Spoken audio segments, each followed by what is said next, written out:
can't hear you. I'm playing some fire shit right now. That shit bullshit. You ain't so funny. I can't go with you. It's on me. It's on me. Are you ready?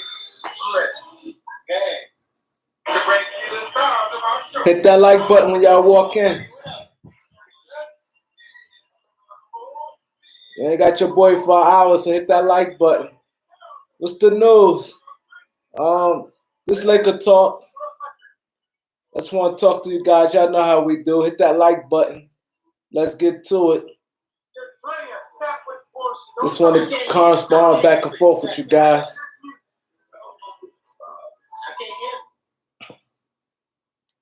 What's the word? Hit that like button when you walk in. Let's get this turned up.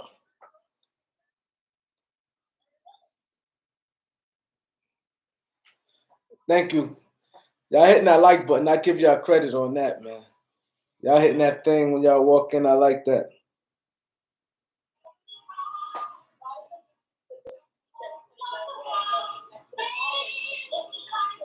Oh, okay, Touchdown Machine. How you? I ain't hear from you in a minute.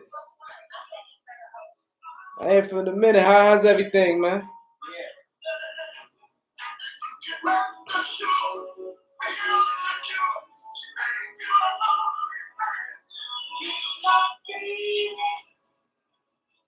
What's going on? The Chosen One was good. Major was good. Anthony Davis put what house up for sale? See, this is what I need. I'm chilling, taking it easy. Chosen One ain't shit, just chilling. Yeah, that's why I want to talk about his house in LA. Wow. I think he probably want another one. What you think? That's a good topic there. I should go change it, but y'all on live already. You nervous?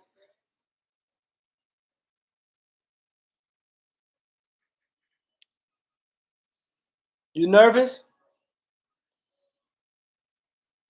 It's too much unfinished business. The Lakers this close to winning. Where is he going this summer?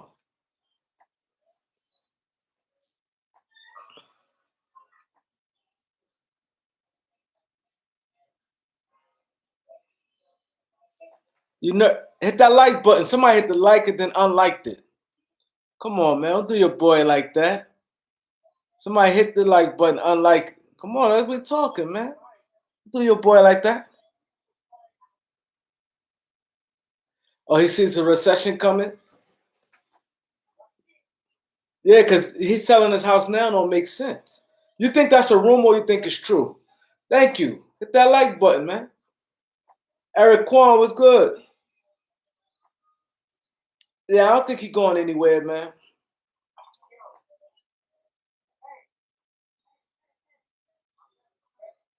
I don't think he's going anywhere. He put it. Yo, but yeah, how y'all feel about them high school prospect going to the straight to the G League?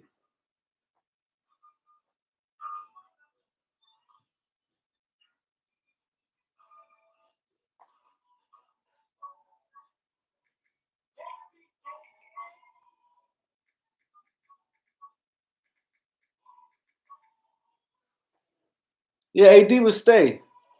I agree, he'd stay. I want to turn it up, y'all. Let's turn up. Yeah, that's a good question, mate. I think it's gonna hurt college basketball. I really do. I definitely think it's gonna hurt. I think a lot of people they paying this guy $500,000. $500. Who not going to go to a G League paying $500? I mean $500,000. This is a hell of a good topic here.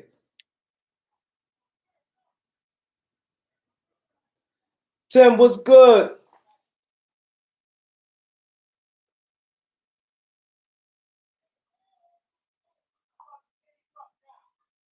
I definitely one of us put this.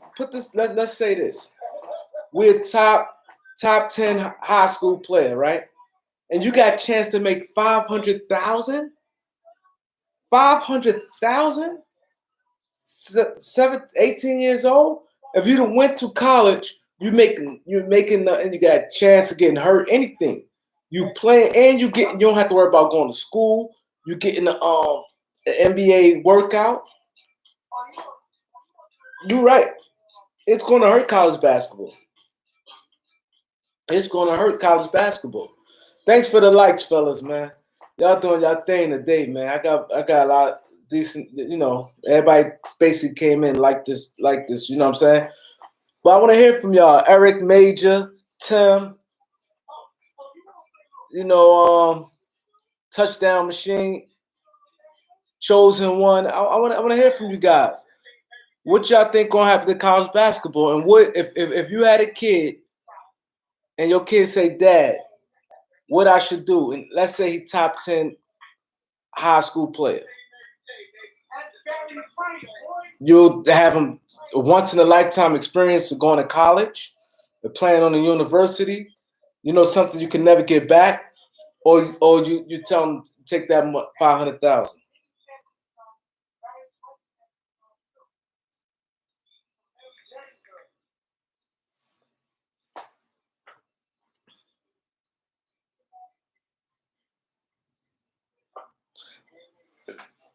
Chosen One. Y'all read what he just said. That's true. Like, there's no distraction. One thing, like, I'm just being a moderator here. I ain't giving my opinion on it. That's big what he said. No, look at it. No distractions. Have to worry about no nonsense like getting in trouble, somebody giving you money, you get caught with driving a car or something. You can focus on basketball. Eric said NCAA has too many restrictions when it comes to incentives. Yeah, it is too many incentives, restrictions. I agree, Eric. Too many restrictions. So I guess all y'all would tell y'all son to go play in the G League.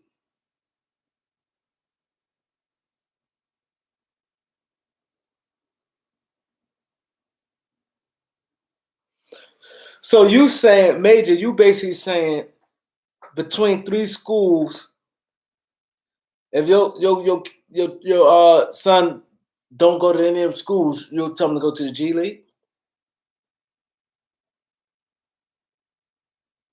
And you get a shoe deal later? This is not easy. I like what you guys saying. It makes sense. Like, I wouldn't rush to that decision, but at the same time, it's like, damn. Like, you struggling, but you know how life is. Things change. Look how many players that didn't make it. That was this close. So when they went to college, things went left, and they never made the NBA. 9 times out of 10, if they get 500,000 going straight from high school, they're gonna get it pretty much an NBA contract. Their chance of going to the NBA is much closer. Is much closer than going to college. Like, did y'all see the story of the guy who like, for instance, Lenny Cook, he was like top of the line, never made pro. What's the other guy? Shea Cotton. And the guy who played with Garnett, who was dunking everything in high school. What's his name? Help me out, y'all. And he was like a top high school player. And they went to college because one thing, once you go to the G League and you good, you don't have to be a star. See the difference? Let me tell you the difference between going to the G League and then going to college. Let's say you top 10. Now you go to school, you expect to produce your first year. They're gonna play. You expect it to produce, right? Let's say you go to any of them schools, you average 10 points. Let's say 45% from the field. Let's say 4 rebounds, 4 assists. I'm just throwing some numbers, right?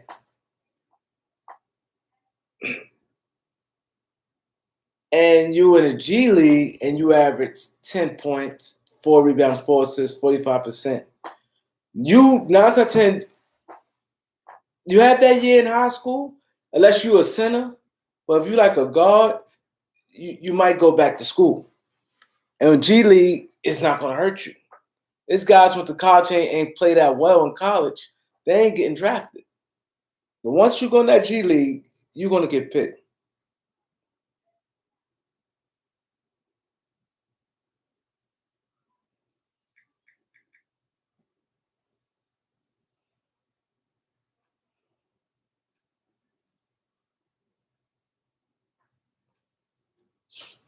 You know, that's just the thing. That's the reality.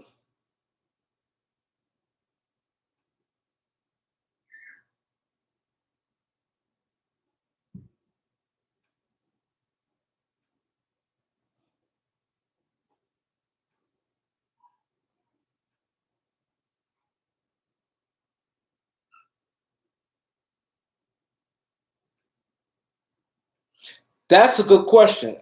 I don't know about that one.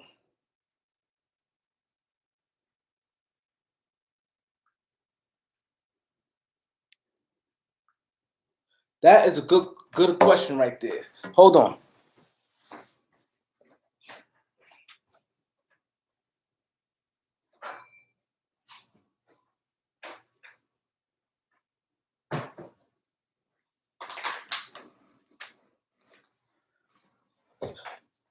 I don't know. I know that's a good. You probably can know. You probably can. I believe you can know.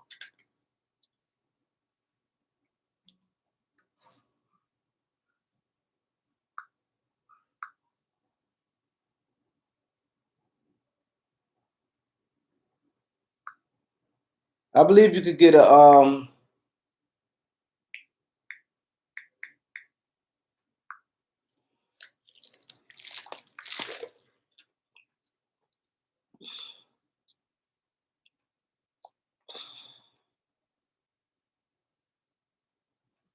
I believe you could get insurance.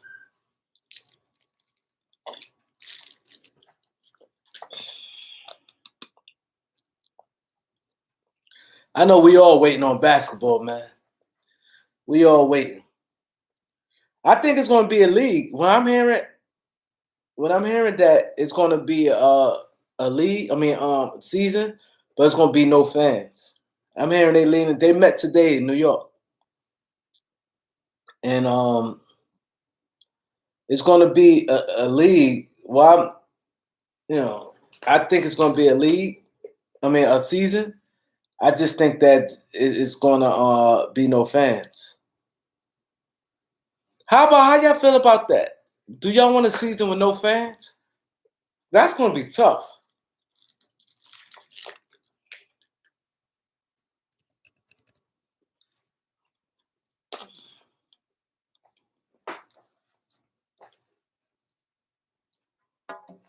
WNBA had their draft today. I ain't even see. I'm trying to see who LA Sparks picked.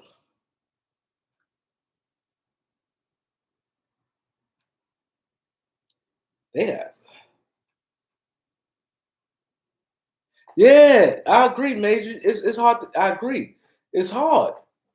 Like I really don't want to lose at all. And I'm like, damn, no fans. Like that's like it's big. Like when guys, it's hard. You saw did any of y'all see in China? Banks was good. I'm gonna catch up. I'm gonna catch up on speed. We touched on the high school kids going pro. We touched on the high school kids going to the G League, and we asked the question: would you let your son go to the G League or go to college?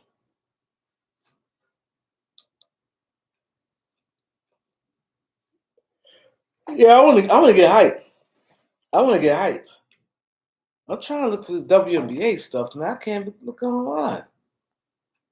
They should be so slow, man. I can't look it up.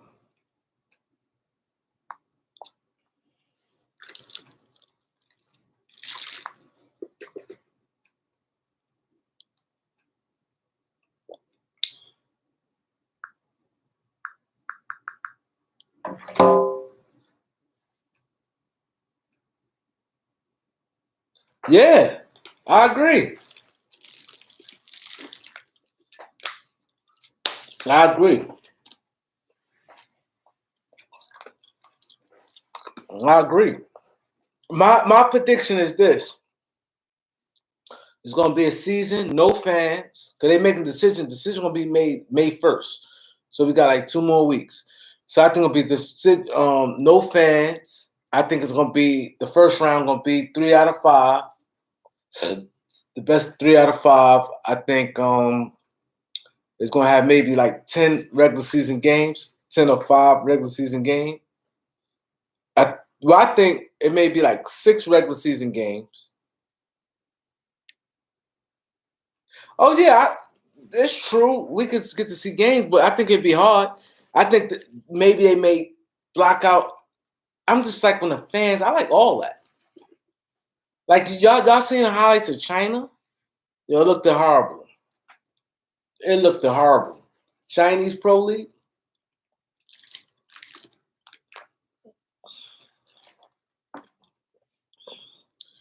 Definite. I agree. Definite. I think next year definitely 70 games. If the season start May 1st, that means everything getting pushed back. I definitely see 70 games next year. I definitely see 70 games next year. Exactly. And that's going to cause, they may say, oh, we should have 70 games every year. Because the 12 games only cutting out a month of the season. Because you think about it, the season would have ended, yes, the other day, the 15th. So if the season would have ended the 15th, so it's cutting out maybe more than, because April is like, the middle of April is like half. So that means like March, the season will be over, like March. Yeah, like March. Unless they're gonna spread. See, it's weird because you can't. How y'all think of 70 game, the 70 season? Not next year. Just like overall, if they was to do it, because you want the season start like October. You don't want us to start around in November, way like November 20th. I don't think none of us want to wait no November 20th.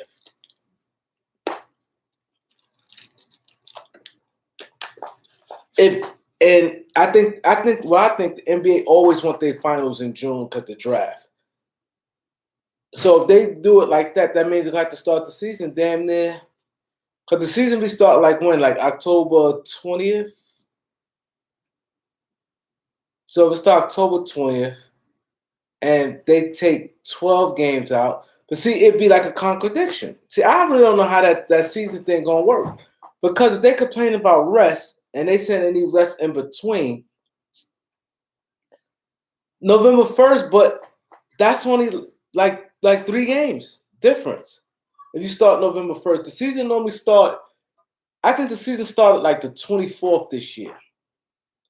I think by November 1st, teams only play like 3 or 4 games.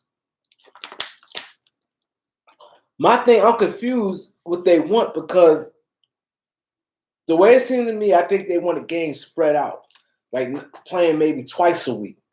Like twice or sometimes 3 times. They don't want no four games a week.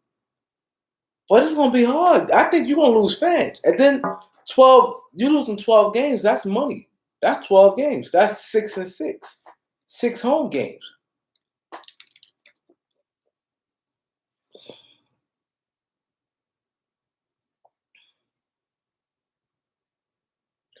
But this is what I'm trying to figure out, Major.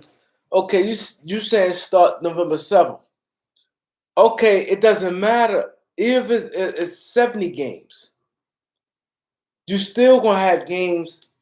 The way it seemed to me that they want like breaks in between.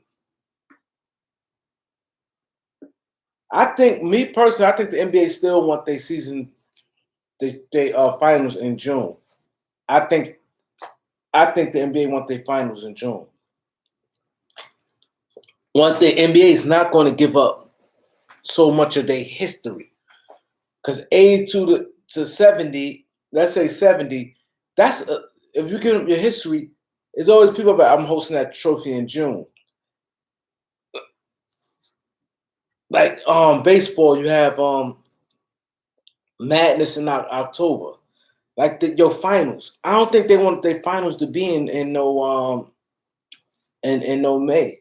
I don't think so. Starting December be too late. I like 82 games.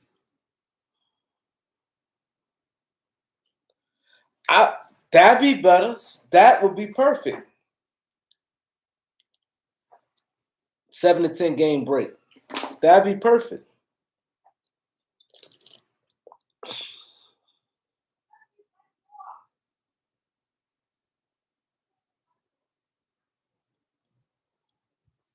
They not planning on having no season.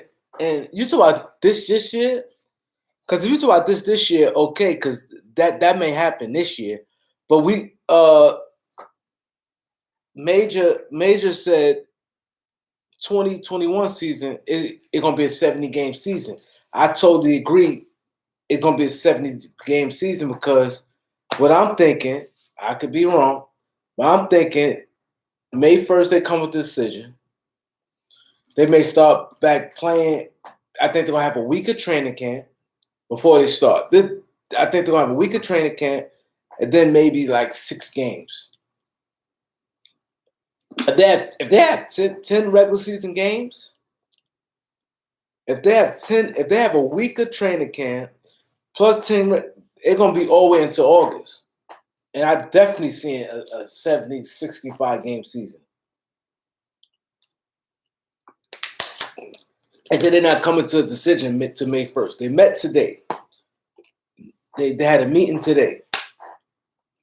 So I think May 1st they have their decision.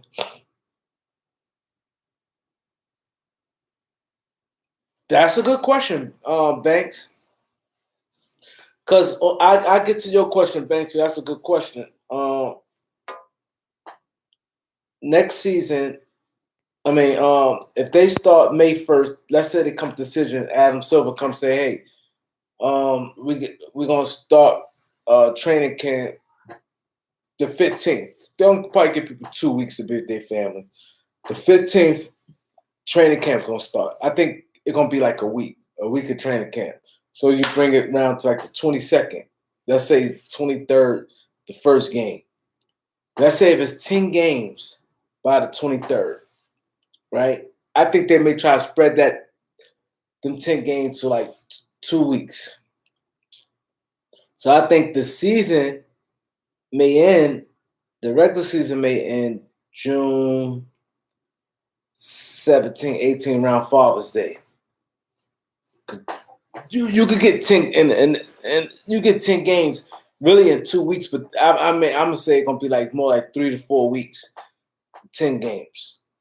So now you like then there June 20th for the end of the regular season. Then it's gonna be maybe 3-4 day break in between that.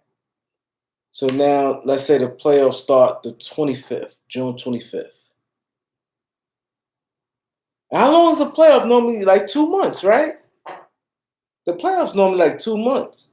Because the season would have ended April 15th. I think the playoffs, I looked too. I think the playoffs supposed to start at the 18th. The playoffs supposed to start the 18th, 19th. And it goes to June. Damn, 2 months. Whew. Damn. The season might not start till December. Now to Banks' question, he said, will they have fans next year? That's good because like in New York, Governor Cuomo came up and he said, and they talk about sports and different things like that. They saying that it may last up. They saying the medicine they might not be ready till next year to like March of 21. And they said that people might can get it again. You know what I'm saying? So that's tough right there. That's tough. What up, Jose? What's good? Yeah, the first round takes about 2 weeks. So I definitely think it's gonna be a season because China got their season started with no fans. You're right. See that you're right. You see that right there gonna be a problem. See, that's gonna be a big issue because if there's no fans, how are you making the money?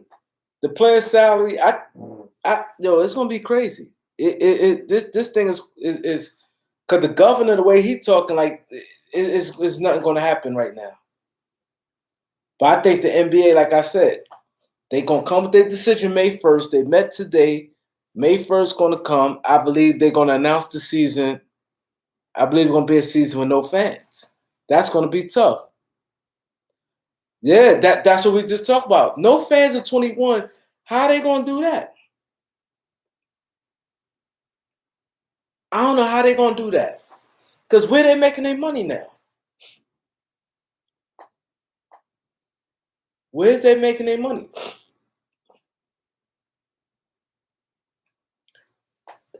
I agree 100%. Anthony Davis gonna have to opt in. Because if he opt out now, where's he getting this? How are you gonna get paid? It won't feel the same without fans. That's why I said you saw the highlights with the in China, the pro league. Yo, it looked crazy. That shit looked crazy. That shit looked crazy. Now you got to have a team full of strong-minded people, guys who just locked in to do that.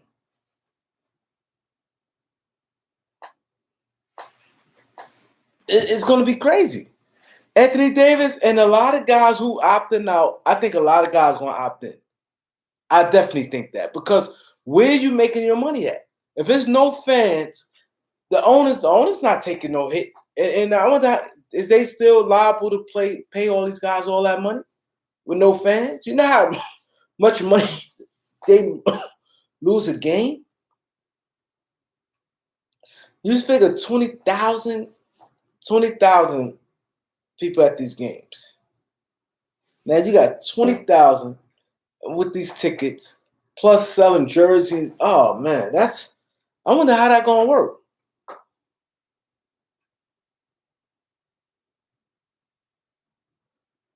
Nah, you can't have no concerts. All that's dead. All that's gonna be dead. Yeah, there ain't gonna be no concerts. Yeah, it's a health issue. It's not gonna be no concerts.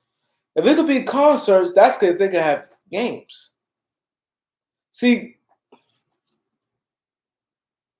yeah, we talked about that earlier, Jose. We basically was saying that it's gonna hurt the college game with these high school. It's two. It's Jalen Green and another guy.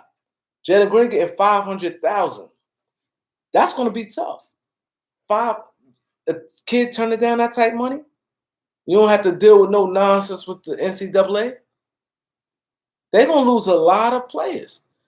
What ranked Jalen Green was number one, right? I think he's the number one prospect. Jalen Green. And you know how people follow suit.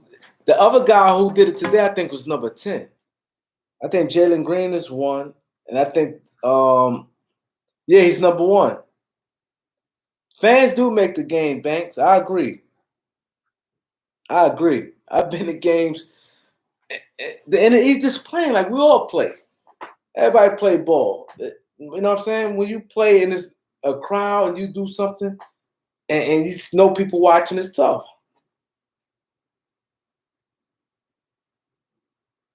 No, they're not bringing in hot. No, they wouldn't be able to play. Eric, how it gonna work is they can't get called up this year. They have to enter the draft the following year. They can't get called up this year. They just be getting paid and they just be working under an NBA facility, but they can't get paid. I mean, they could get paid, but they can't get called up.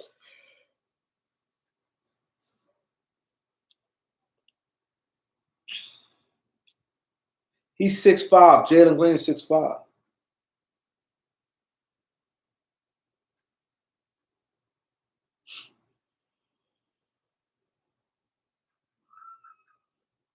Yeah, that's the thing. They can play, but they ain't gonna get called up.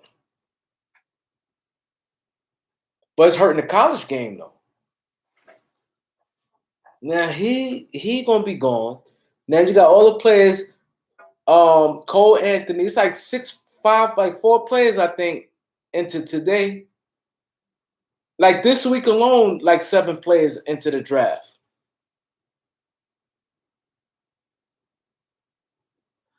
I agree that teams ain't gonna be. You can't prepare, but some people say they prepared already.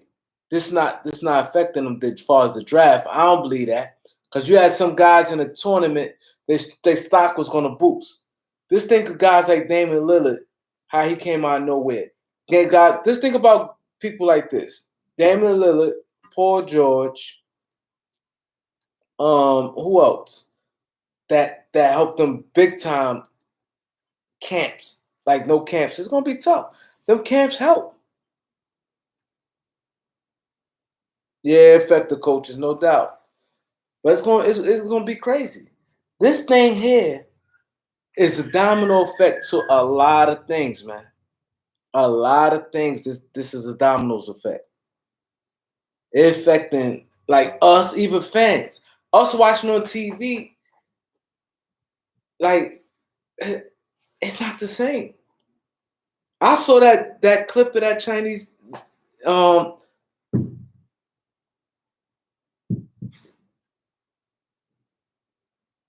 yeah. Is it possible he could have been a lottery pick? That's what I said. A tournament helps. Let's say you play. All you need is 2 good. No, I ain't gonna say that. Let's say you play this. I've seen this happen so many times. Let's say you're a no-name guy, but you got a good NBA size for your position. Let's say you 6'7", athletic, small forward, right? And you really a no-name. You ain't on the draft boards, right? You play round 1. You drop like 27 points. You have like a good game. Y'all win. You drop like 27. Y'all on to the next round. You score like 25 the next game. Y'all lose. You going first round. And you had a solid season.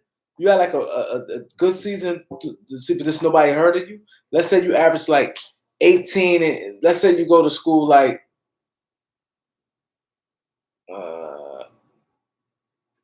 Old Dominion something. You know what I mean? You go to Old Dominion. And you have 2 good games in the NCAA, shit. And you good size for your position, and you average like 18 during the season, and you had like 27, 26, shit. That's the difference right there. You only need 2 games. Now, if you go all the way to you play like 6, tournament games, you only have 2 games. I don't know. So that can be a problem. Gordon Hayward for Jimmy Fredette. This draft class is a toss-up. I agree, Eric. 100% is a toss-up.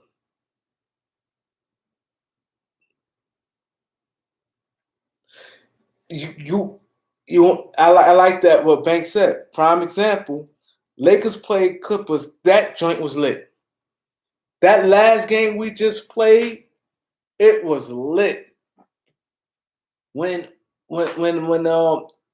Avery Bradley strip Patrick Beverly, and the fans also get the players more. It's not gonna be the same. It's not. Money wise, like it's gonna one thing this gonna favor some people, and some people this thing gonna hurt. Like some teams it's gonna hurt. It's gonna help some people draft, and I think far as the draft, I think this helps guys teams like the Lakers. This helps teams like the Lakers. I think far as far as the draft. I think teams who's picking late gonna get steals. I definitely think that. Yeah, negotiations gotta affect it. Because you can't tell me if I'm an owner, like how they gonna do it even these games here. Like the owner's taking a major hit. If the season start right now and there's no fans, because I heard the players they losing like 20% of their salary, I think, right now. So let's say they play the season out in May, and there's no fans. You know them playoff tickets? You know how much them playoff tickets cost? You know how much them playoff tickets cost? It's gonna be crazy.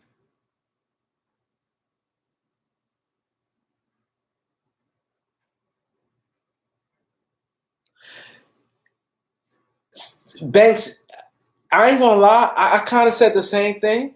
I said this the last time I was on live. I said I'm scared of this layoff for the Lakers. I said that.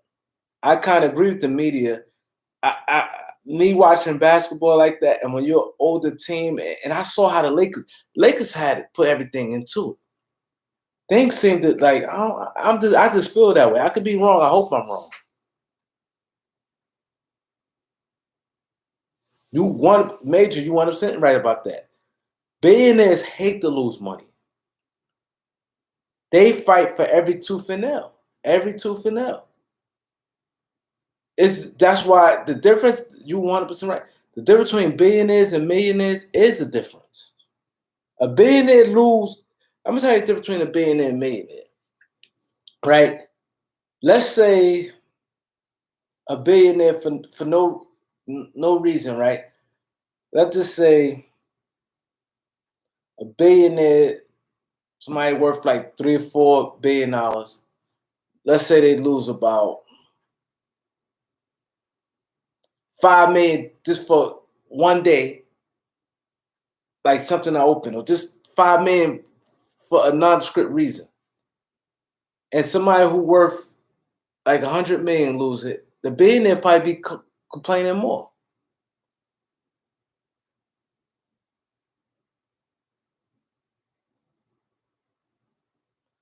Yo, I agree. See that I agree with you saying. This year's our year, and I think the Lakers. I think everyone, we all Laker fan, we felt that. I felt that. I felt confident once we got Marcus Morris and Dion Waiters. That killed all my little worries when the Clippers getting these players. When we got those two, and I'm like, that's the Lakers need some toughness. I've been screaming that toughness for the longest. And I felt that the Lakers, and I feel that it's hard. Like LeBron played that chip on his shoulder all year. AD, knock on wood, was pretty healthy this year. Everything was pretty much going our way. We didn't really have no real. I even hate bringing up no injuries, but damn, things just was rolling. Our chemistry was A1. Everything was just in line. Everything in line. No fans. I ain't need no interruptions. When we played the Nets and we lost, I was mad. I'm like, damn, I wanted 50 wins. And we just came off 2 big wins to lose that game the way we lost. I was like, I wouldn't mind if AD, because the word was AD or LeBron, one of them might not play. I'd rather one of them didn't play than lose to them.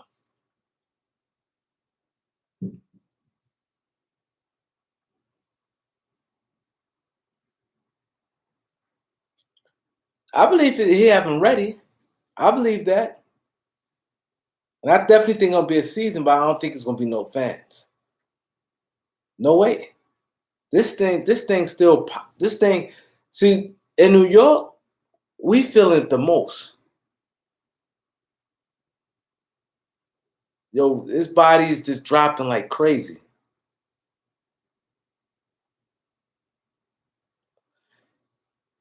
Y'all see what Jose said? The NBA is gonna make pool of money while the Lakers in. Lakers and LeBron? LeBron himself was a draw, even though he's in Cleveland. The Lakers is a major draw in the playoffs. But both? You see what Stephen A said? Stephen A said, oh man, I get to be in LA. Grant, what's good? We talking about the NBA season. We touched on a few things to catch you up on speed. We talked about the high school kids going to the G League, how it's going to affect the college game. We talked about the season with no fans. I think that they met today. The NBA met today, and they're gonna come with a decision May 1st. I think the decision is going to be a season. I think it's going to be my prediction. Going to be May 1st. They're going to announce it's going to be a season. It's going to have like a 1 week training camp. I say around like May 15th. I think the season may start like a 10 games. It may start like May 22nd or something like that. The season start probably May 22nd, May 23rd after a week training camp. And I think that the season gonna go probably to like August. The finals will be like until August.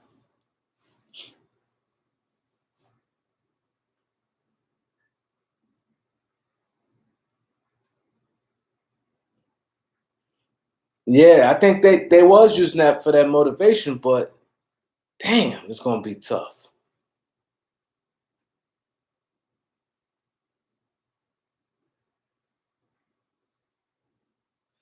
No, they make money off, but see, Major, you got a point, right? But see, think about this: you're a billionaire. You getting your money off a TV deal. That had nothing to do with the money with the fans. Now you paying. Just look at the player's salary. Let's just talk the players. Look at all the money you got to pay.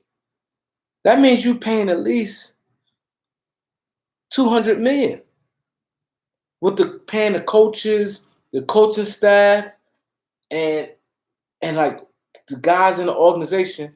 I'm not just saying NBA. Those people got paid. You ain't paying no concession people. But the security guard, I'm pretty sure it's still gonna be security there.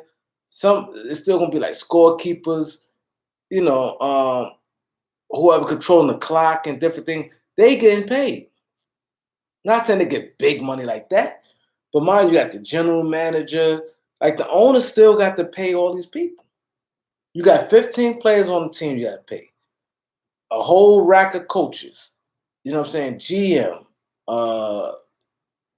assistant GM. You know what I'm saying? Scouts. You know, these people still got to get paid. So you're going to have to be paying at least 200 and change. I mean, you don't want that coming out your TV money and you ain't making a dime off of viewership. I mean, off of fans inside the stand. Exactly. You're right. The bus rich, but they not bomber rich. It's a difference. It's a difference. And they rely on everything. They rely on their TV money, like advertising and different things like that.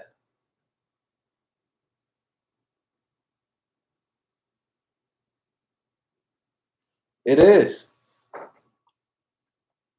It is. It's gonna be, but like they said, y'all heard about AD selling his house in Los Angeles? I know we got a few more people who joined. AD selling his house in Los Angeles. Oh, I can easily see that happening. Banks.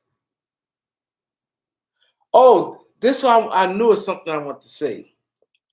Steven Jackson, the Lakers' biggest downfall was letting Jerry West walk. Yeah.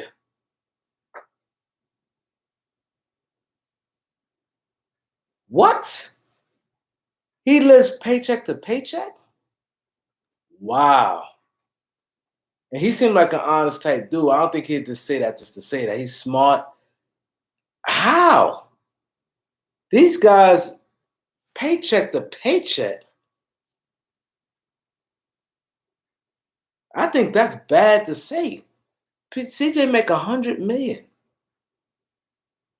He say he live paycheck to paycheck. So if he struggled, imagine guys like Quinn Cook.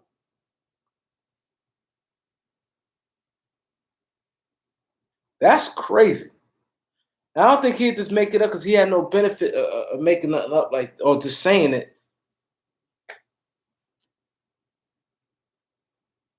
Oh, he said players living, or he lived. Banks said he said players. I ain't hear it. 30% of the league is like that. That's tough. I know if I was in the league, if I'm in, I don't think I'll be living paycheck to paycheck.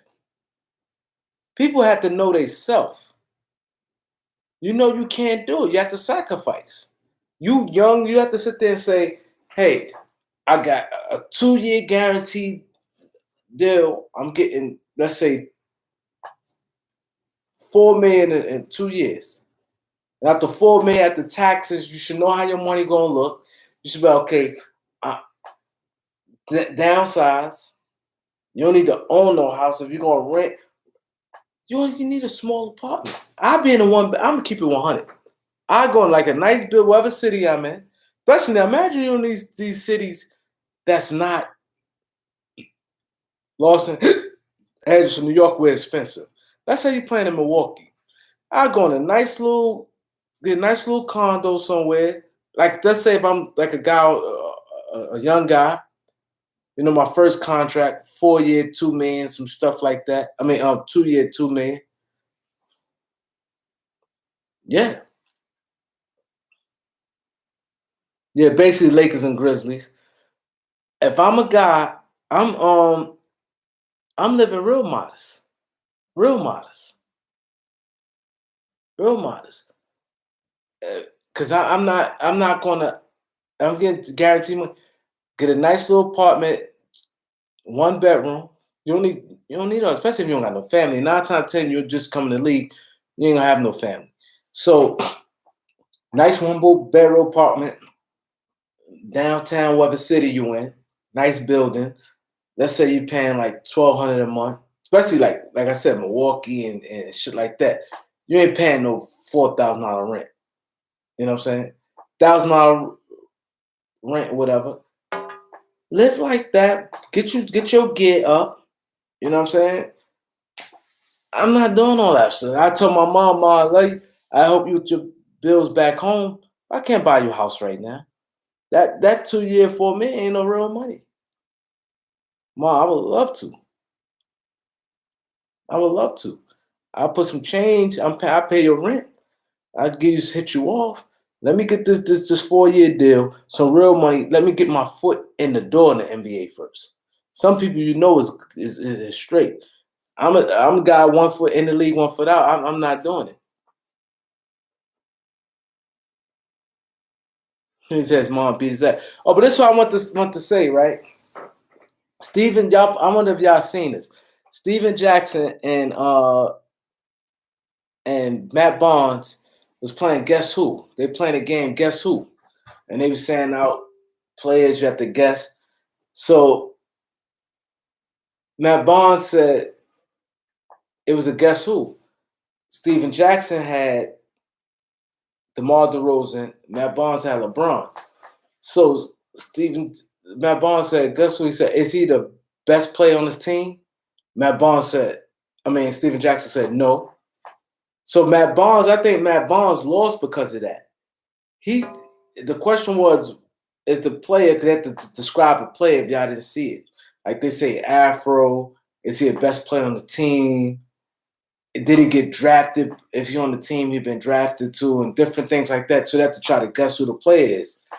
So when it got to DeMar DeRozan, so he asked, is he the best player on his team? Steven Jackson said no. So I'm like, DeMar DeRozan is the best player on and everybody know who been on here know I'm a Marcus Aldridge fan. But right now, I'm not saying any other year. Right now, today, DeMar DeRozan is the best player on the Spurs. So Steven Jackson ended up winning, but Matt Barnes didn't make a big deal out of it. He's like, yo, you cheated.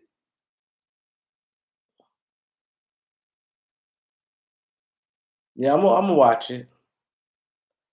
Do y'all think DeMar DeRozan? Who y'all think the best player on the Spurs? I don't want to sway no people one way. Who y'all think the best player on the Spurs right now? not no future, right now, today.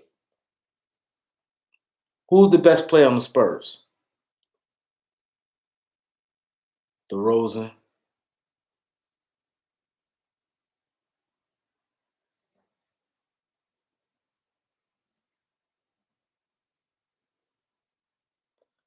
Nah, see, don't put no cause you saying because he a Longhorn. I'm a DeMarcus Aldridge. I've been saying this for a minute. I always like the LaMarcus Aldridge. So I'm not gonna put no bias in it. So don't do it because he's a Longhorn. Who you think is the best player? And now if you think he's the best player, you think he's the best player. But don't say because he's a Longhorn. Because he went to Texas. Just keep it all the way 100. Who's the best player on the Spurs right now? Banks said DeRozan. Major said Aldridge. Rosen. Aldridge still love his shots. Because it all started with Matt Barnes and Steven Jackson.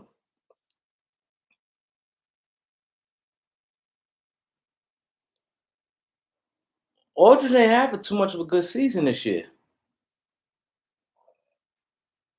If you think about it, to me, DeRozan all-around game got much better. He been getting assists and all that.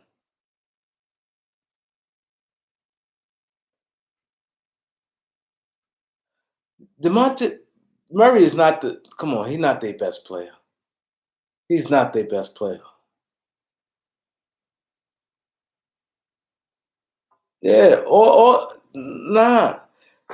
DeMar DeRozan, since he been with the Spurs, Popovich got his all-around game. His pass much better. He dribbled much better than he did. He makes lost a step athleticism, and his numbers might not look like it because when he was Toronto, but look at his field, his 3-point shooter got better. Everything got better under Pop. I always wanted Aldridge. Aldridge, I'm gonna tell you, always my favorite player. Like a few years back, Aldridge was in Portland. He was one of my favorites. I'm saying outside of Lakers, it was Aldridge, Durant, Paul George.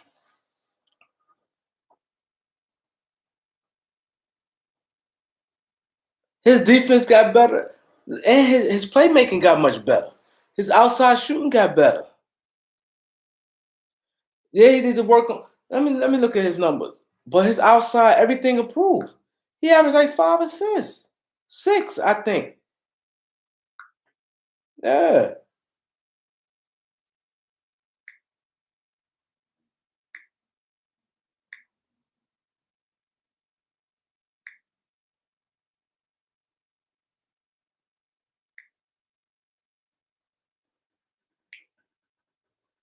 They should never left Portland. Yeah, guys get too impatient.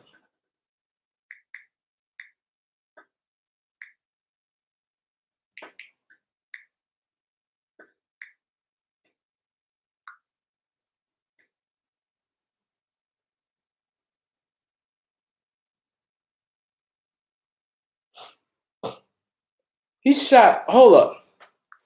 Now look at this.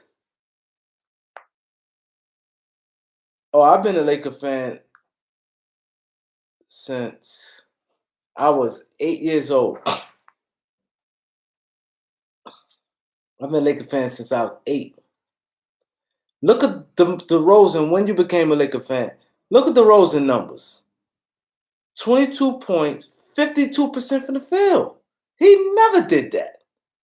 5 and 5.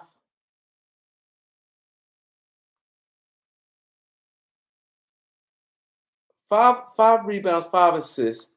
Like, come on. Now I'm looking at all his years in the league. His field goal percentage.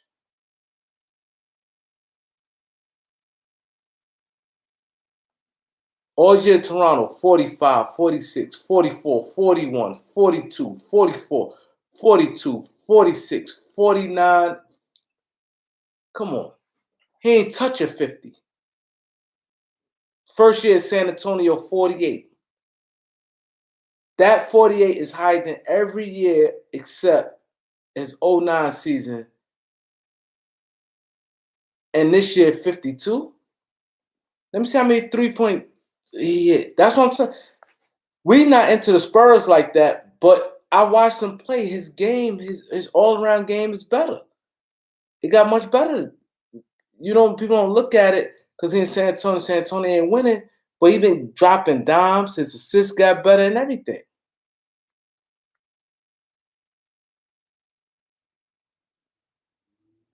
Let's see his 3-point percentage.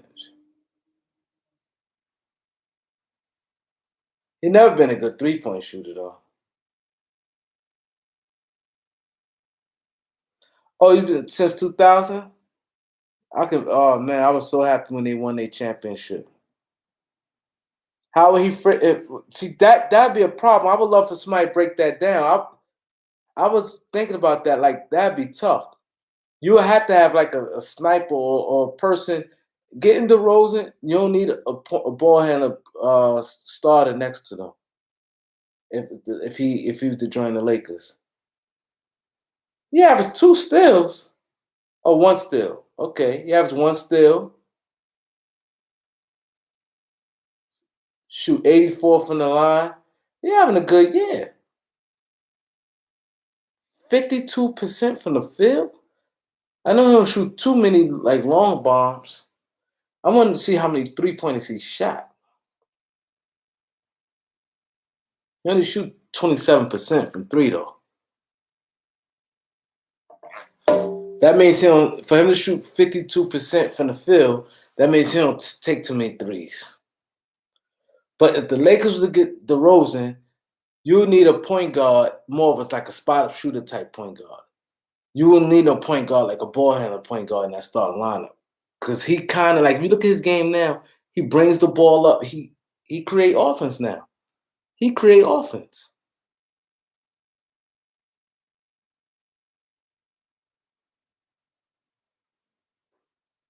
He create offense.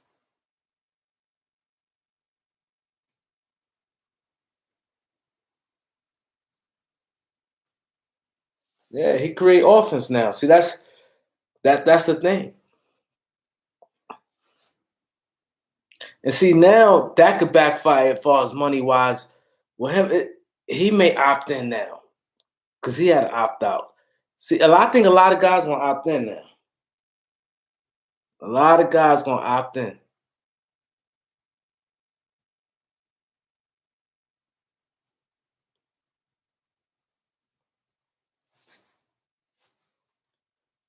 I think a lot of guys may opt in their contract. I definitely think AD gonna opt in. It don't make no sense for him to opt out now,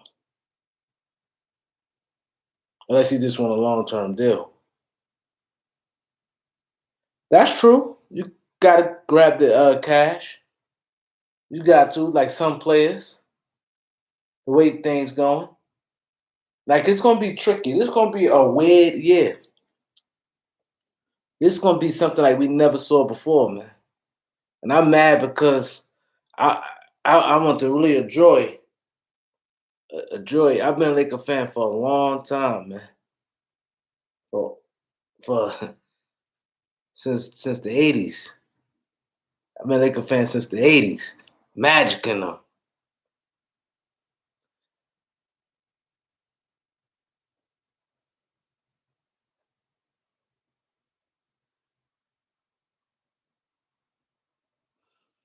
The Lakers had to reload next year. They had to. We talked this the other day. I know Jose said he'd run it back. I'm not running it back. Win or lose. Win or lose, because it's going to be a season. I understand there ain't going to be no fans. It may be an actress sitting next to it. But I can't. I see this Laker team. I see too many flaws. I see flaws that, you know what I'm saying? I don't like when LeBron was going to the game, and I didn't like that. When it's 35, is one thing, he's 25. I'd be like, oh, well, he's going to play 30 minutes anyway. Hayward's opting in. Hayward, he ain't going nowhere. Haywood ain't going nowhere.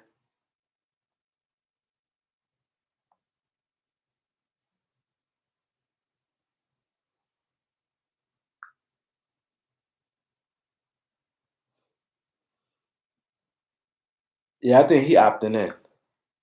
It gotta. I think the guys who gonna opt out, it's gonna be guys who opt out. I think guys who really not happy where they at and they ain't getting no minutes. I think they may opt out.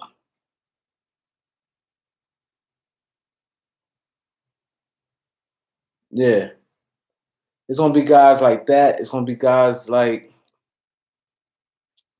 who have opt outs. Let me see. See, AD in position he could do either or though.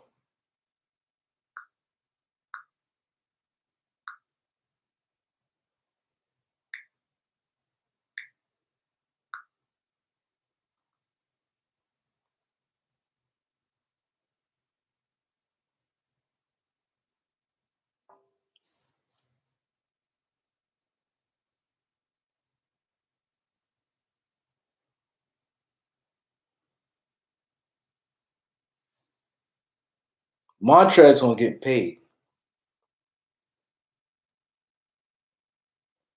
I think Paul Millsap you can get him a discount.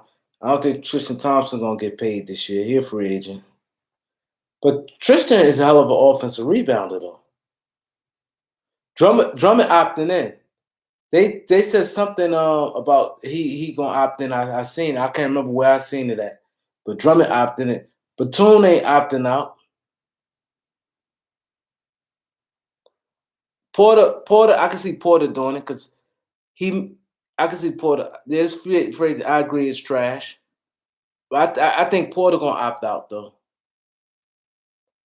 Because Chicago don't really want him. They like in a rut right now. Somebody will pay him some money. He might not get the money he getting, but he could get a 4-year deal somewhere. But Tone, I don't think he's gonna opt out that much money. Drummond, they say opting in. They said that. I can't remember where I seen it, but they were just talking about him.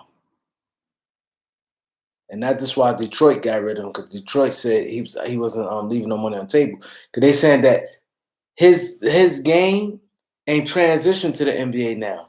No team ain't gonna pay Drummond no money like that. He's not a dominant. The only way they'll pay you dominant defensively. Like Clint Capella could get paid. I don't know about even though he like leading the league in blocks. Whiteside, I don't think teams trust him. I don't think they trust Whiteside.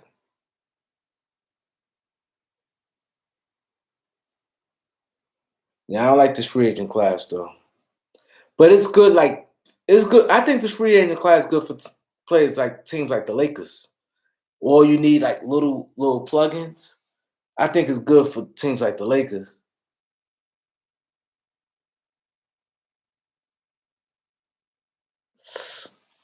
A 50 for the rest of my life at my age right now, yeah, I can. You think you can live on 50 million, 50 million?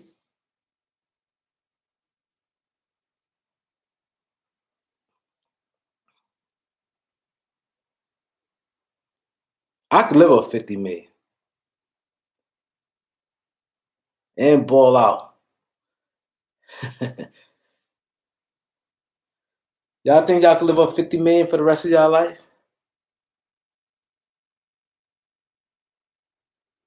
I could live on 50 million and ball out and have fun.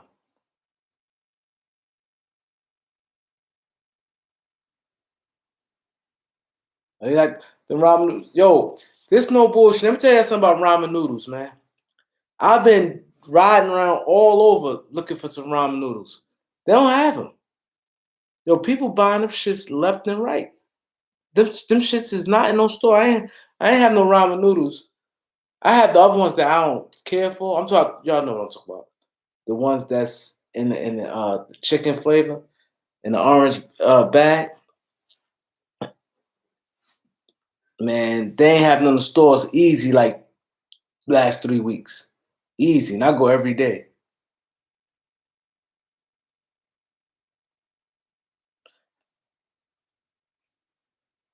I don't think the Jazz gonna move, but like you said, that super max. But see, the difference between him and a guy like Drummond, he protect that rim for real. Guys like him, you only need one good defender. You're not teams you be wanting like at least like three out the five. That's good defenders. All you need is one on the perimeter. That's it. He taking care of everything down there.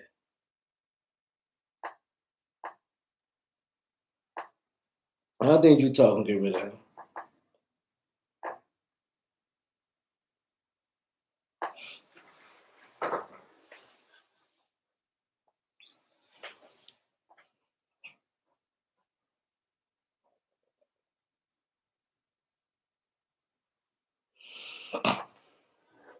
Shit, 50 million sound. Oh my God. Damn. That 50 mil, boy. That dude was good. We in here chilling, everybody in here, you know, we doing what we do. Laker talk.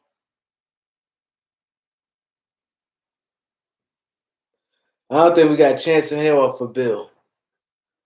I'm be honest. I didn't even think about Bill. And I don't see us getting him. I don't see it.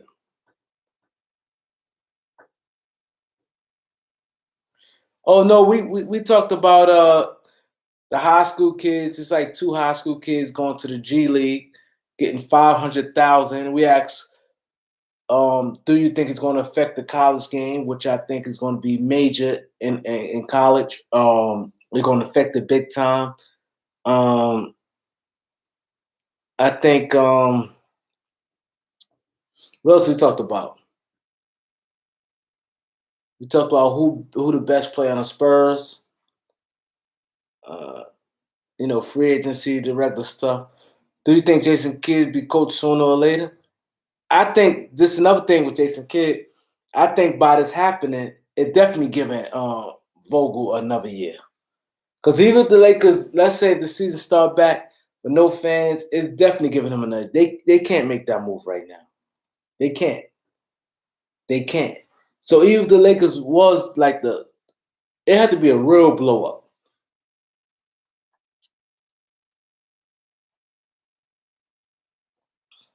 Yeah, our chance for Bill is over.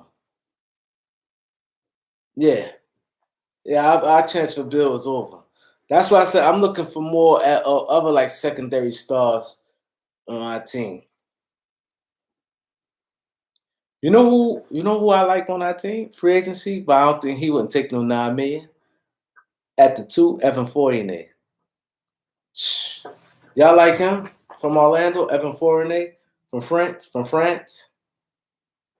At the 2, he fits perfect.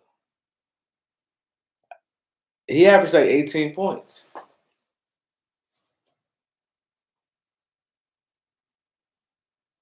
Yeah, Schroeder. I would love Schroeder.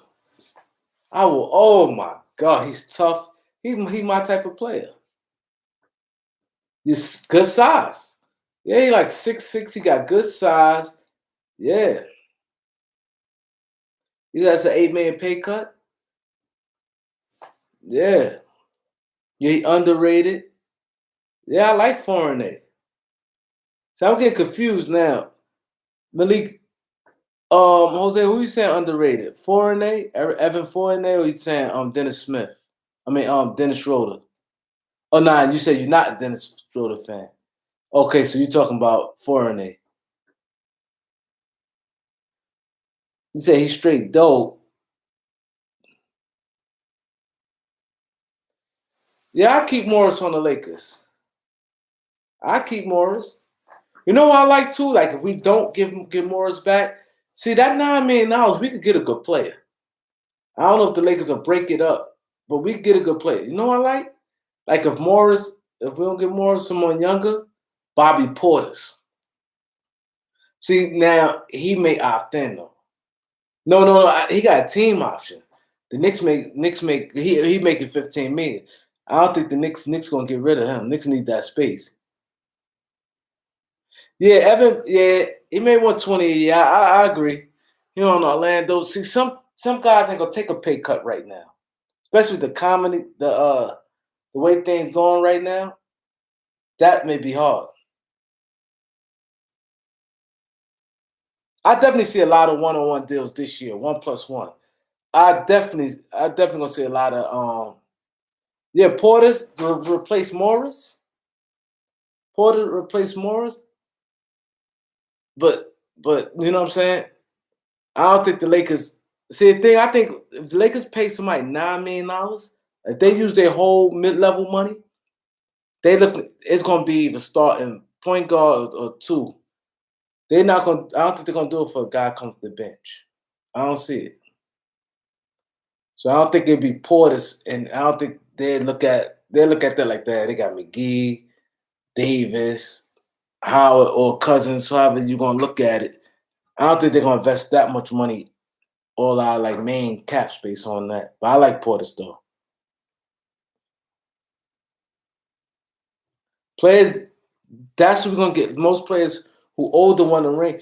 Now Iggy resigned. He resigned. They gave him extension to Miami. They got like a 3-year deal. Well, I think like 2-year guarantee, one with an option. Iggy made out good. Nah, Middleton just signed 180. They just gave Middleton 180. They overpaid crazy. They just gave Middleton 180. Middleton and Tobias Harris got 180. They both got 180. And this can affect Giannis too. Like this stoppage. Yeah.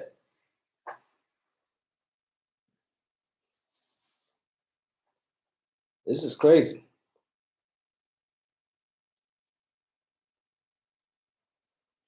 Who are sleepers in free agency y'all would like the Lakers to get?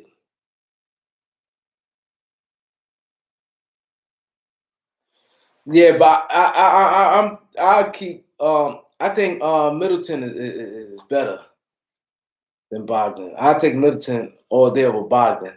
But that money, see that changes things. Jeff Green on Lakers as a bench, yeah. I like that. But I think if you had to pick between Jeff Green or Morris, I think Morris would be the logic pick right now because his toughness, and he could like help out play some five how we played the other day. Jeff Green wouldn't have been able to do that because Kuzma been playing 3 since Morris came.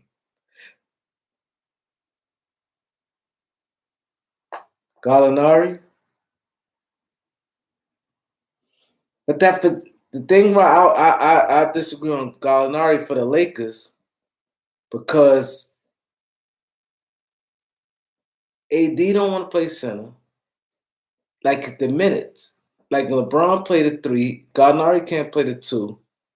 That'd be my issue with Gallinari. But 12 million, I'd definitely do that for Gallinari. Yo, you know what's crazy? You said that.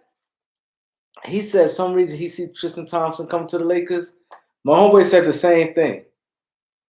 We're talking today, yeah, because when today. He think Tristan Thompson going to the Lakers because LeBron and Rich Paul. And I'm like, oh man. I'm like, at center, I'm like, the league going small now, so Lakers might feel they don't need 2 7-footers. And he can't play some 5. I'm like, if they Cousins don't come back out, I'm starting to see that. It made some sense.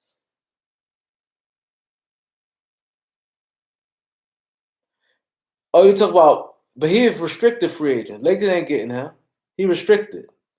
Otto Porter, you like DeMar definitely the first guy we should go after. Yeah, Otto Porter. That's a good. Tristan Thompson ain't gonna get that much money. Ooh, Ibaka. Ooh. Ooh. Jose, you saying Ibaka 27? Ibaka only 27? Or Porter? Who to Otto Porter or Ibaka? It's 27. Ibaka? Him and Tristan Thompson 27.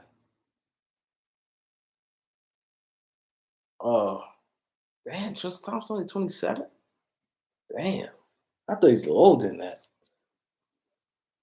Ibaka next to AD? Haywood? Joe Harris? See, the thing with Joe Harris is, with the Nets, he's starting, and with KD, I don't see Joe Harris leaving. I don't think he'd take a cut just to play with the Lakers, and he on a good team already in a weaker division. I don't think Joe Harris would do that because he'd get more money with Brooklyn. Brooklyn will pay him more than $9 million. Eric Gordon, a free agent. So all these two guards, y'all know what that means. That means Danny Green, y'all shipping him up. His $15 million. Y'all shipping Danny Green out.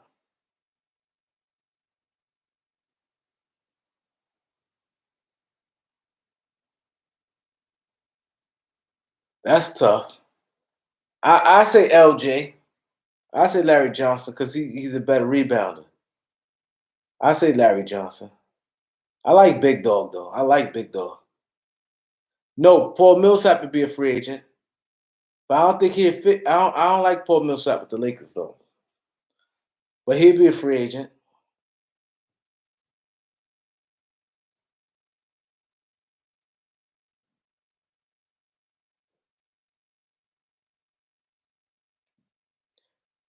Danny Green, yeah, he got 1 year left on his deal.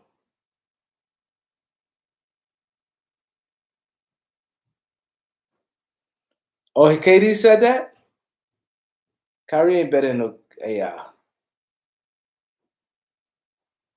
I'm taking AI. I'm taking AI, man. AI is a beast. Kyrie a beast too, but I'm taking AI.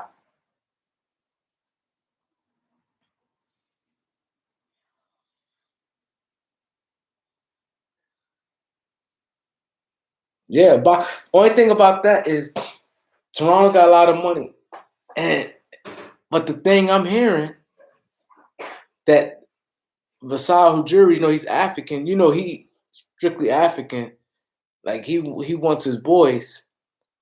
But I'm hearing that I don't know where I heard this from, but they said they vision a front line. This is exactly what their plan is. They said Toronto vision a front line of Siakam, Giannis, and Ibaka. They said they vision that front line. Siakam, Giannis, and Ibaka. Because they're going to have a boatload of money. They said they're not doing nothing. That's why, Lowry opt back in. The only thing can tamper things with that is Fred VanVleet, his contract. And Ibaka, free agent. So how they may have to do it, Ibaka, if it's a wink-wink deal, but they want Giannis. I'm here. Toronto want Giannis.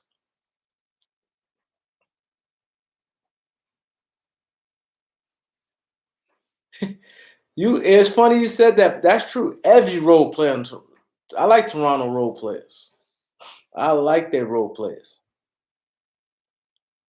But that's crazy. I think Fred VanVleet, because all their whole team basically gonna be a free agent. Because you got Siakam signed his extension. I'm saying next year about 21. If Ibaka signed like a 1-1 and he opt out just for like Giannis, that'd be crazy. Chris Bosh, he good. Gordon Dragic. I think he's done. I think Dragic is done. He's not the same.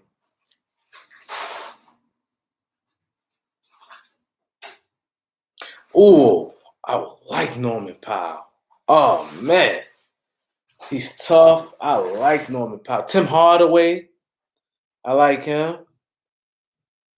Derrick Rose ain't be free until next year, to 21. But Norman Powell, I like Norman Powell. Tough, knock down shots, he D you up. Hardaway gonna opt in. Hardaway got like, he getting like 17, 18 men. Jordan Clarkson. So I like about Clarkson, he could play some point. I like about Clarkson, he could play some point. I like that. The way it seemed to me, like everybody want two guards. So y'all seem like y'all sick of Danny Green. Davis Berton. I don't see that happening. For one, because the Lakers got 9 million. I think Washington gonna overpay for him. I just think he had a good year. He was just wide open. He had a good year. But I don't think Davis Berton. I don't, like I said, I don't see the Lakers jumping on 9 million.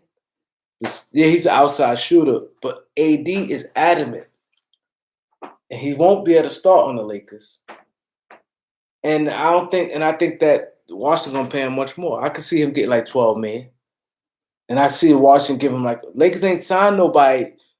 Even if they could do that 1 year deal, Lakers ain't signed nobody to all that money. Eat it down here. Eat it down here. I don't want you eating no food upstairs.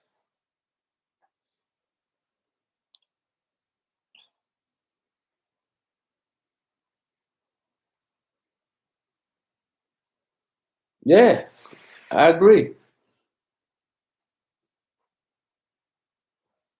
Yeah, Berton don't play no D.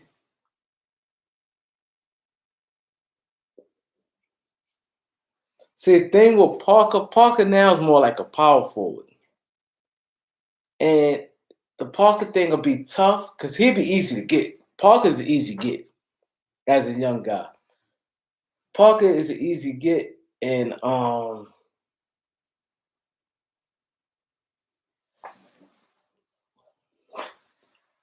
I don't know. Like, we need more like a power forward. We need more like a, because if you get Parker, that means you letting Morris go. Morris is bigger. Morris could help out some 5. Yeah, Parker is easy. But I like Josh Jackson, but I'm hearing Memphis like him. I was on Memphis. John looked on the thing. They like him. If you look, he's been playing more minutes, more and more. So they might give him a little, might pay him. What about Mo Harkless? How y'all feel about Mo Harkless? Or Chris Dunn? Chris Dunn, I think he lead the leagues in steals, right? I know he averaged like 2 steals. I think he lead the league in steals.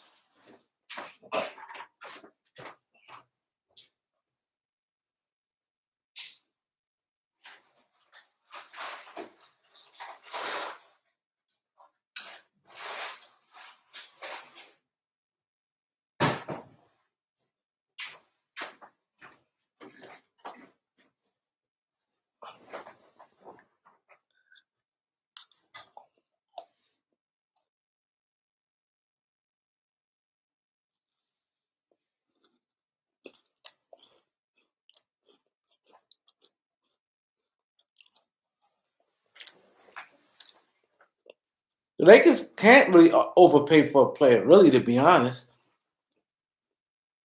We don't have that much salary cap to really overpay. But a defensive guard like Dunn, he played defense for real. He played defense for real. He had long arms, good size. He played a passing lane. He just can't really shoot that good. But he played good for real. Bulls not using him right. Imagine guys like him and Avery Bradley. Oh my God. That's why I said what's name had to go. That's why I said Danny Green had to go because he don't do. And I think to me, outside shooting, we talked about this the other day. I ain't gonna say it's overrated. You do need it, but it's not too many snipers. Think about it. It may be like 10 snipers in the league. How many snipers offhand y'all think that's in the league?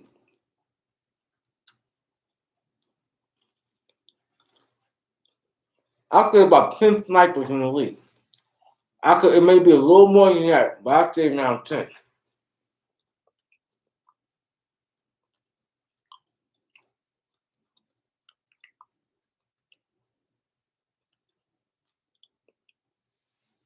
Yeah, we do. Clay, you said about 12 snipers? Yeah. From 1 to 5 position, from point guard to center. I mean snipers. I mean guys just because they hitting threes. My snipers, Clay, Steph, Redick, Clay, Steph, Redick, the dude Davis Berton, I consider him a sniper. Joe Harris a sniper. Clay, Steph, Joe Harris. We could pretty much cancel center out. Ain't really no snipers centers. So center is gone. He said KCP. You funny. Steph Clay, Bradley Beal.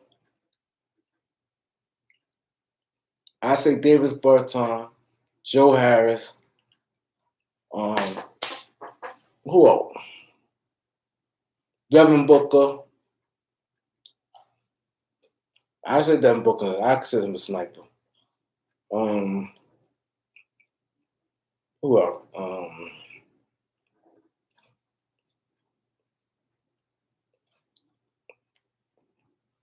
For me to struggle right now, that go JJ Redick. I said JJ Redick, the sniper. Luka. Say Luka, sniper. Who else?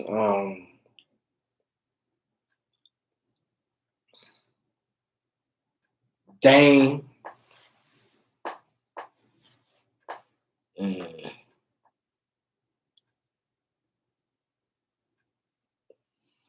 Culver, but Culver, but he got gonna pay 10 minutes a game. Trae Young.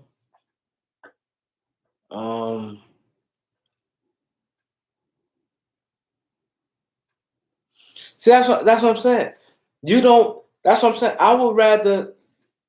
That's what I'm saying. It's guys that shoot good enough from the outside. See, Danny Green only around because they consider Danny Green a sniper. I think he is wide open, but he don't do nothing. His defense not like that, and maybe the player, but he ain't have a good playoffs. One thing when you get a reputation, boy, that joint stick with you. He don't. Yo, he don't move his feet at all. I watch him play. He don't move his feet. He don't rebound worth his shit. He don't do nothing going to the basket. He stand out there. Only good thing he get that respect though. Like he can't space the floor because they don't really leave him too much. But he shot 45% with, and the Lakers should have known he was gonna shoot no 45. He shot 45% with Toronto. They're like, oh, but with LeBron and AD, he's gonna get even more open shots. Let me see what his field goal percentage. One of y'all might see it before me.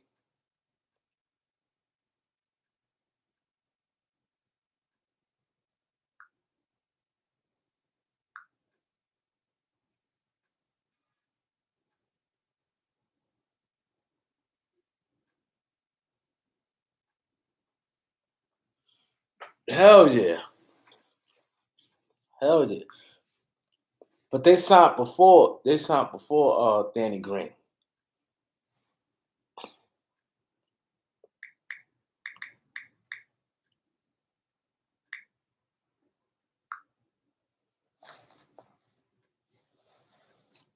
J.R. Smith say he hate Henny. Y'all believe that?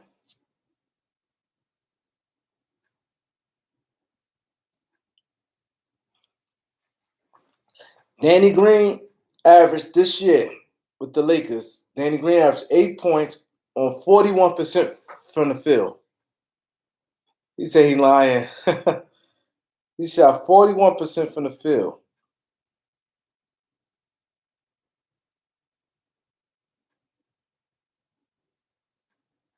He averaged 1 assist, 3 rebounds.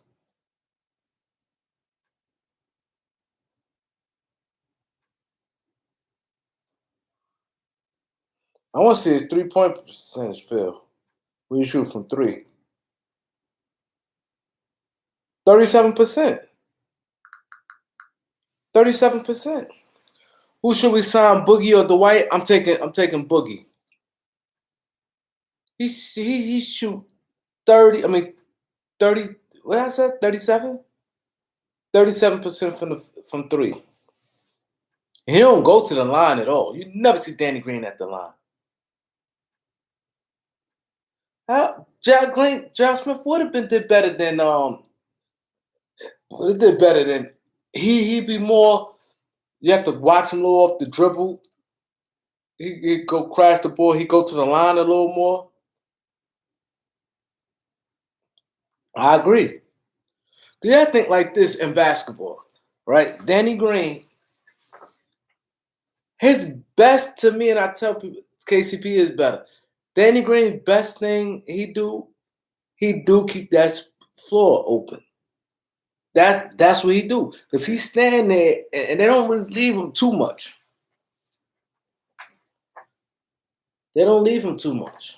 He'd never go to the line. And that's why we one of the worst free throw shooting teams, because the guys who could make free throws don't go to the line.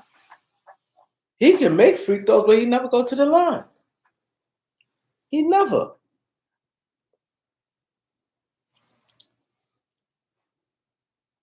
He never. That's why I said I love Evan Fournier.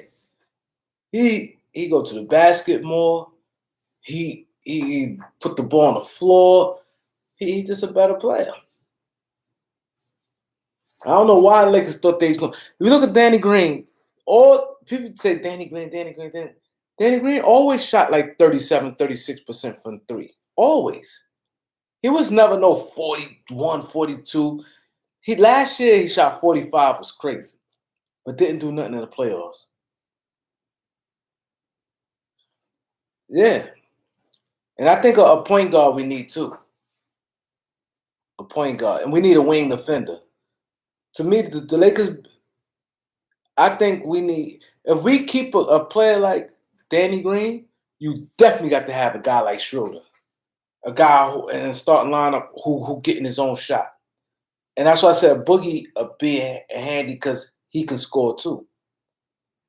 That LeBron going to the bench, that shit scares me. Because I know how age is. I remember one year I'm dunking. I ain't played ball as much as I was playing. And then all of a sudden I ain't get hurt or nothing. I ain't dunking no more. That age ain't no joke.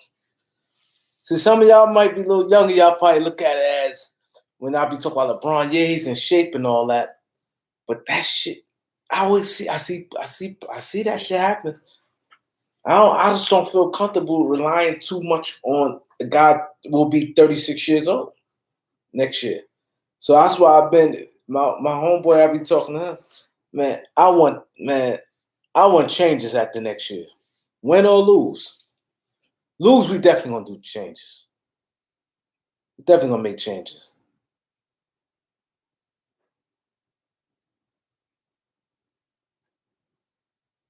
Oh, that'd be crazy.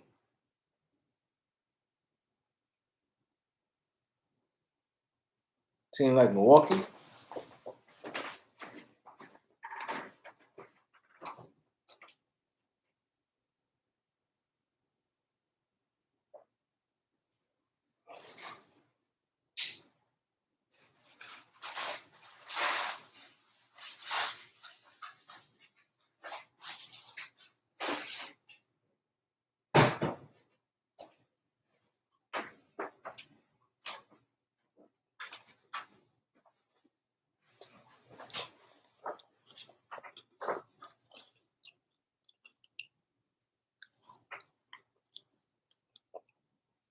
Yeah. That age, I'm telling you, that age is just different. That body is just different. I don't. I don't. I look at it like this. I'm gonna be totally honest. I can't stand. I don't want Paul George to win nothing. I don't want Doc Rivers to win nothing. Not that thing I don't like with Doc Rivers. I think he's super overrated. He overrated now on one ring. One ring. All his Clipper teams underachieve. One ring, and they talk about Doc Rivers like he Popovich or Phil. I don't like that. And there's guys that did more. Look what this guy Nick Nurse. I know I'm saying it's only 2 years, but look what Nick Nurse did. Doc Rivers getting love from the team they fought like crazy last year, and the two best coaching seasons Doc had, the year they won his championship, and last year by the team scrapping. So I don't want Doc Rivers winning nothing. I don't want the Clippers winning nothing. So all for that to happen, and I don't see no other team outside like Golden State. Yeah, Nick Nurse. You lose an MVP, a top player like Kawhi, and still up there like that? You mean they love Doc Rivers. They love Doc Rivers. When they was comparing the Lakers and Clippers, like, oh, you can't compare. Oh, when they got the coaches, Doc Rivers is a 10 times better coach than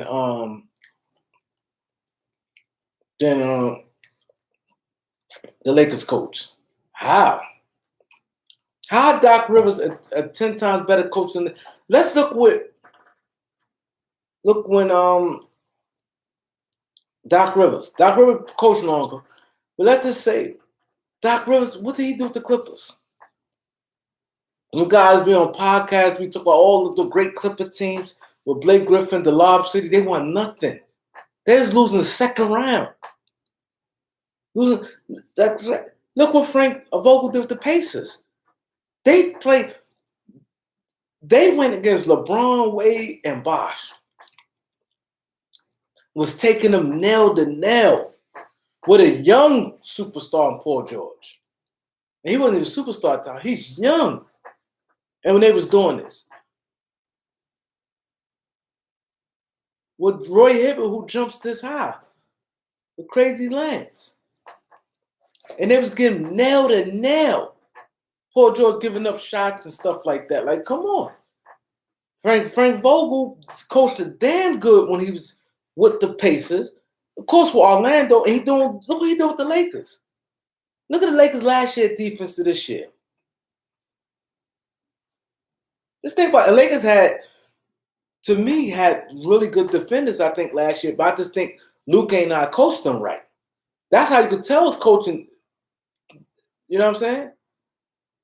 Okay, you got LeBron.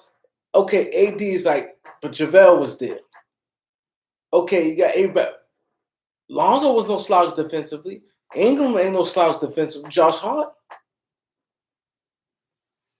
We had Lance. Frank Vogel defensively, man.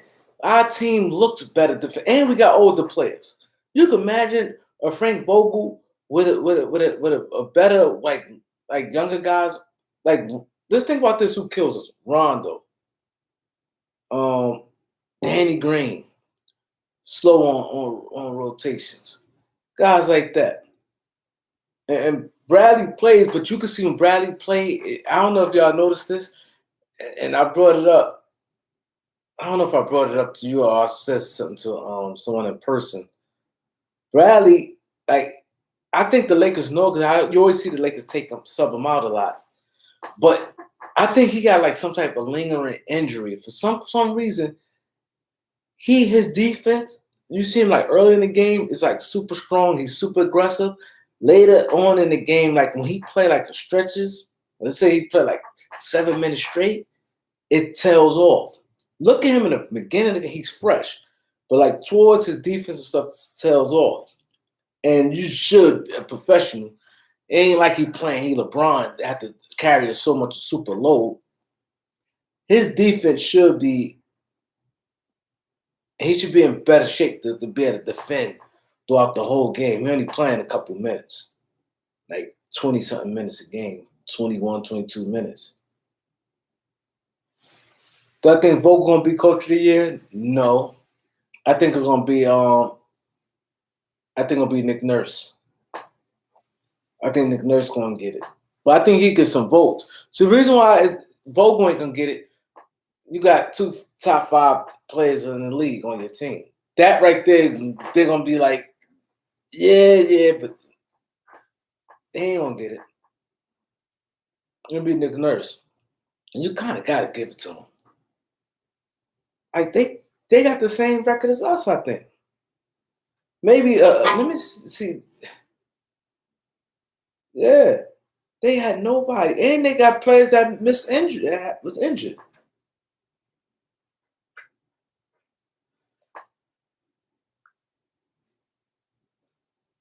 Finals, what are you talking about? You acting like it was getting beat first round. Like George supposed to be like, yo, Paul George, you the man. Paul George was an MVP candidate last year. He finished like second in MVP voting. What the fuck are you talking about? Now, you got quiet now. Look the shit up. Paul George was not second in MVP last year. Listen to this guy. 2 torn rotator cuff muscles and still averaged 28. And had surgery on both shoulders. That's why he missed all them games this season. Now, I don't want to hear that shit. So last year he averaged 28 points per game in the playoffs. Look this shit up. That's last year, right? On 2 torn shoulders.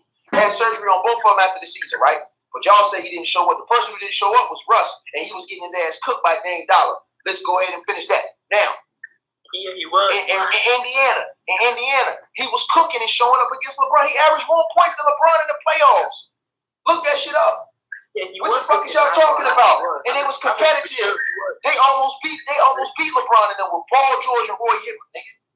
And Stephen A. Smith was on national TV telling Dwayne Wade, Dwayne, you gotta step up and pound your chest. Y'all can't lose this series, this, that, and third. Because Indiana had went up 2-1 in the series. Nigga, I never forget that shit. Y'all niggas can't argue basketball with me because I got an encyclopedia in my brain. Hold up. Paul George, didn't he choke when they played Toronto, man? Toronto? What are you talking about, Toronto? LeBron wasn't even over there. What are you talking about, Toronto? What are you talking about? Indiana played Toronto in the playoffs that season. Indiana was playing LeBron in the Eastern Conference Finals. How you think Frank Vogel got the Lakers job? He got the Lakers job based off what he was doing in Indiana. Because he ain't do shit in Orlando. They was going to the Eastern Conference.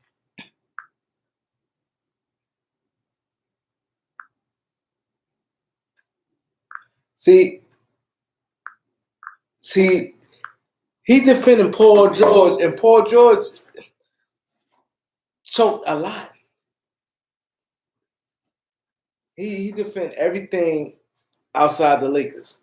He kills LeBron, and LeBron is a Laker, but he's supposed to be a Laker fan.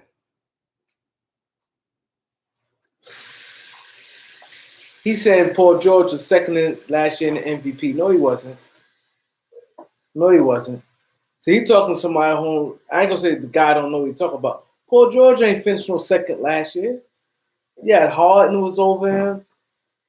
Like he crazy. Why he didn't choke in that. Paul George didn't have a good playoff series last year. Did y'all think that Paul George had a good playoff series last year against Houston? I mean against Portland?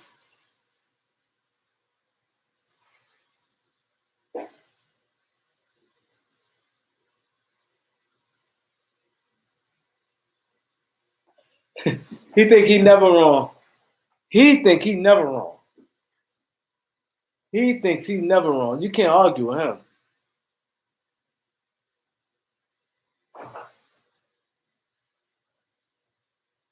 He a guy, say a Laker fan, but he want them to lose so bad.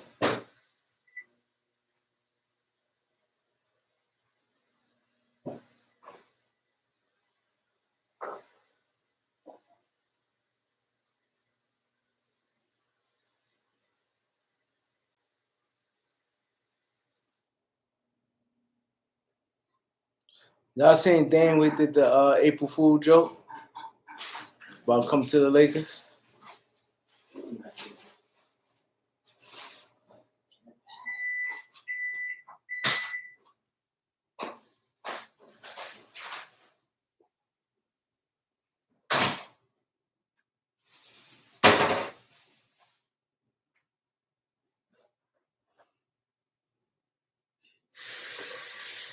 I think he overrated. I think he got more overrated this year once he went to the Clippers than he ever did. Before I wouldn't say he's overrated. Now, like they talk about him like he did all in the beginning of the game. He didn't do shit at the end when the Lakers played them. And they saying all that. They always keep saying how AD fitting in a different thing. I don't think him and Kawhi is a good match. You never see them go off together. Think about that. Do y'all think Kawhi and Paul George a good fit? I don't think so. I don't think they're a good fit. You never see them have, even like when Paul George was playing good early on when they played the Lakers, Kawhi wasn't.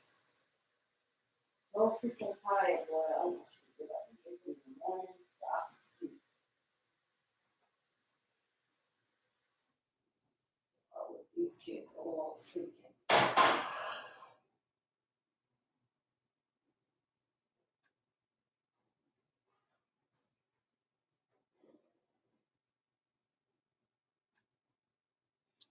I don't think so.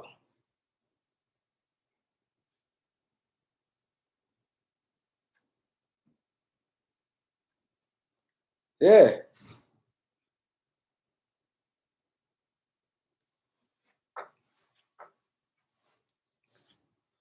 See Paul George getting shipped.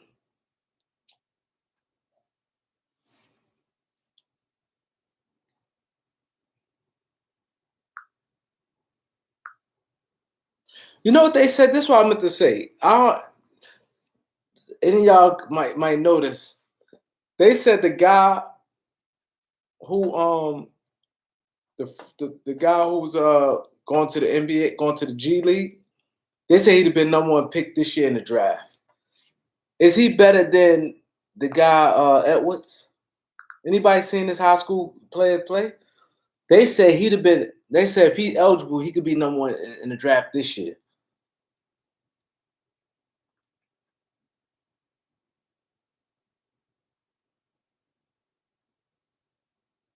I don't really know much about him,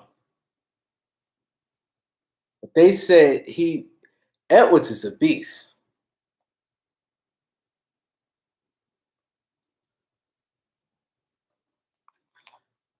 I know Jose may know. He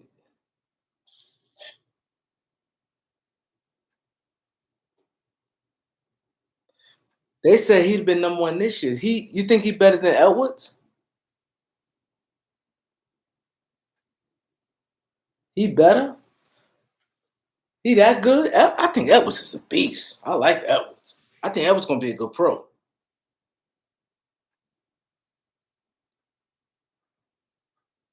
I think Edwards gonna be a good pro.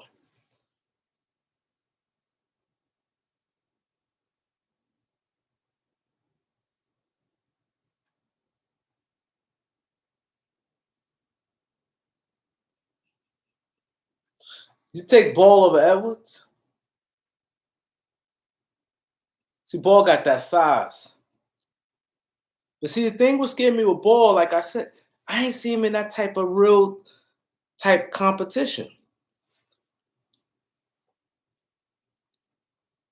But that size and stuff like that, that matters. Because Edwards like 6'4", but he's tough. But Ball do have that more like that superstar potential though. They saying the big man might not go to 5. You're right. He is for today's game. That's true. See, I do have to sometimes keep that in mind because sometimes I look at when I would like this tough, like the type of. But today's game is really, you're right. Because I'm like, I ain't seeing him in that type of competition. You're right. Today's game, the defense and the way how I scheme and way things is different.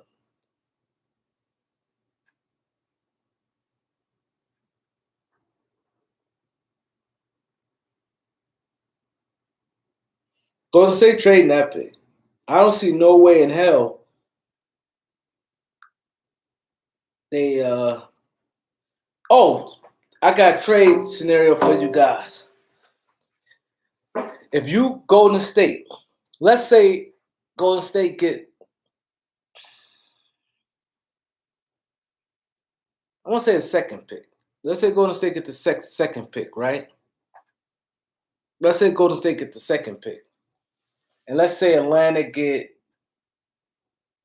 the 7th.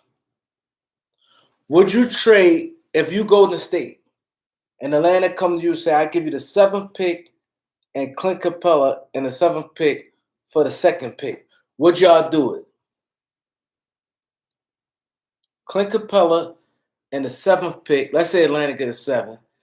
Clint Capella, the 7th pick for the second pick of this year's draft. Would you do it if you Golden State? I need everybody to answer this one. Please answer this one.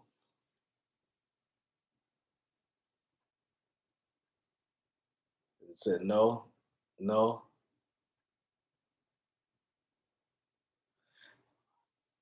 Y'all just jumping saying they have to throw in Cam.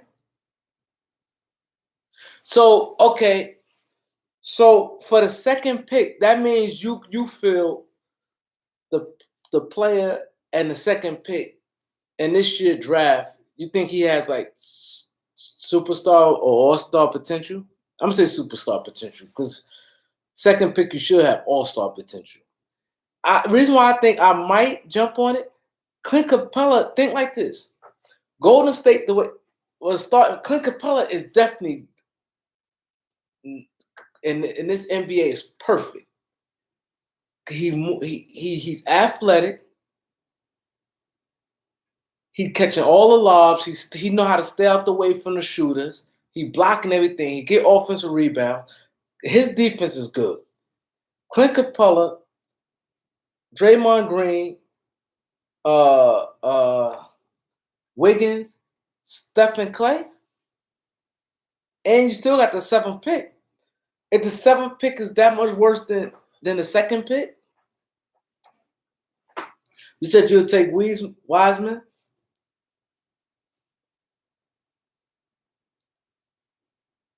Wiseman, I don't know about him, man. Jose said throw in Cam.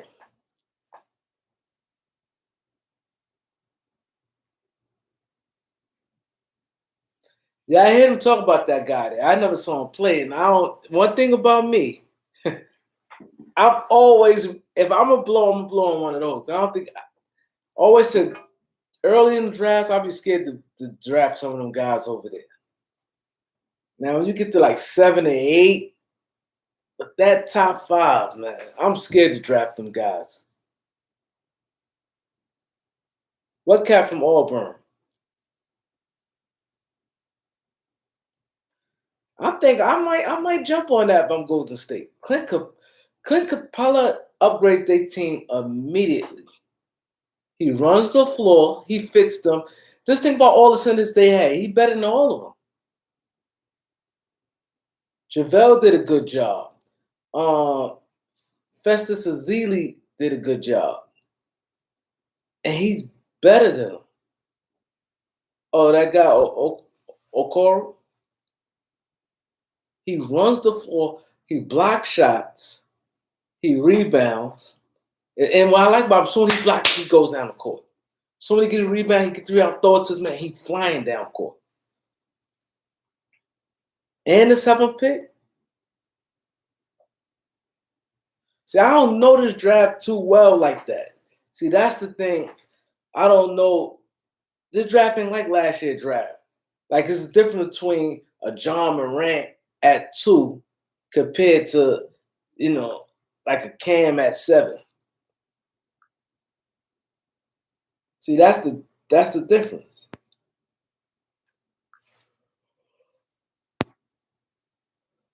That's the difference.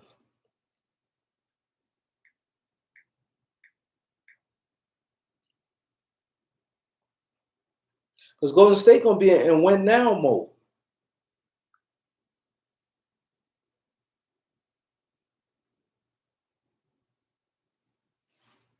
Because I like Andrew Wiggins with them. Yeah, hell yeah, I'm going live for the draft. But I'm gonna have to learn these players. I've been looking. I know a couple of them. Like you know more about these drafts than me.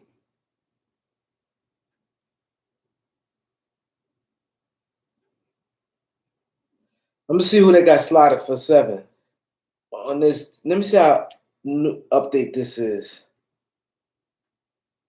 Let me see. I like to get the most recent draft.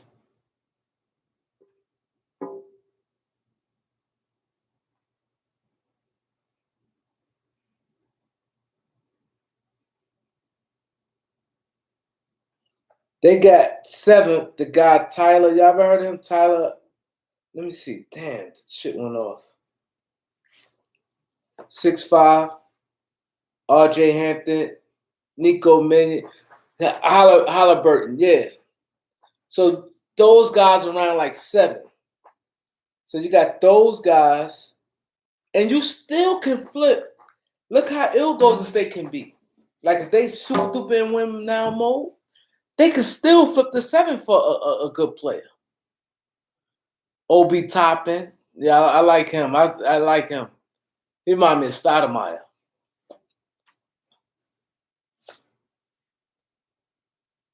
That dude Tyler Hildenberg, he like a 6'5" point guard.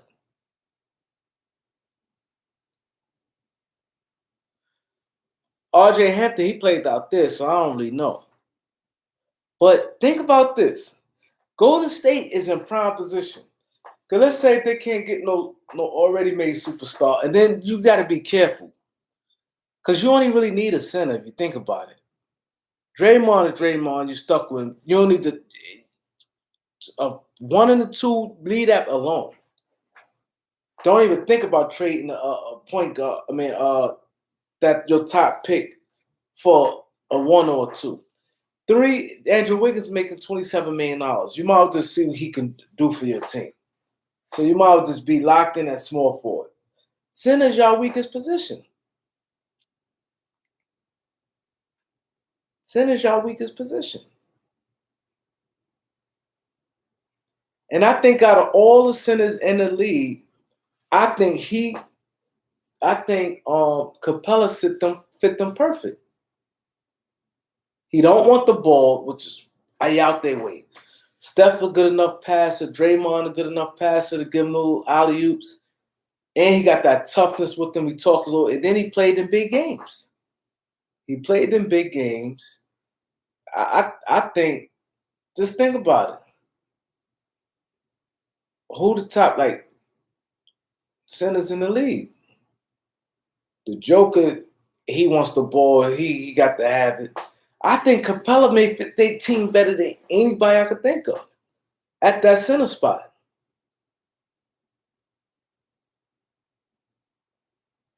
He got the sprint and Golden State in position where if they was to do that, and be like, I don't want no young players, or I was still, if I'm with that 7th pick, I think I'd draft the guy. They think they'd rather have Kevon Looney. Yo, that's crazy there.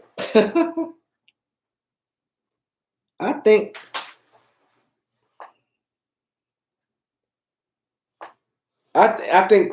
he fits because he could play. That's like a small ball five because he can defend. If you put a wing guy out there, I think I'm doing that trade because you want to win now. And me personally, I don't know this draft that much where I'm in love with somebody and I can get the 7th pick too. I think I'm doing that. I think I'm doing that. I think I'm jumping on that right there. Y'all said no, but I just think that's like I think that'd change everything. They can match up with anybody then.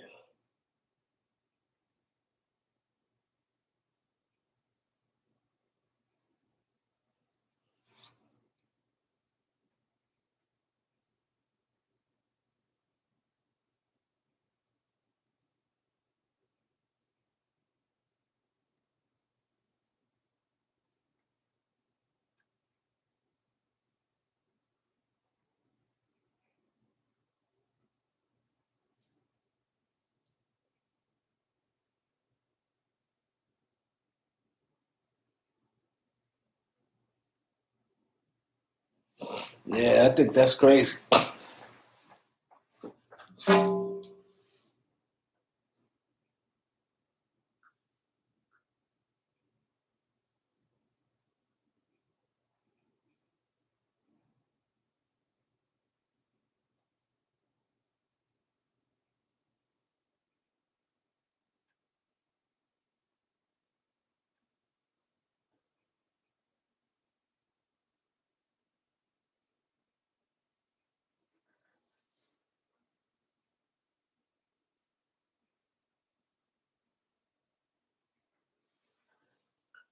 Oh, I think the late Carey Jr. Who is that? I never heard of him.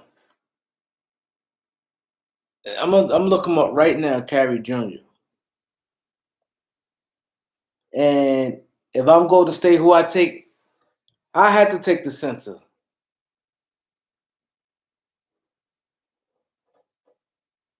Who else they got? I might taking Edwards. He ain't going to be able to get too many minutes. Even though a small ball now, he probably be able to play. Edwards, I think the best player, but I might have to take the big man.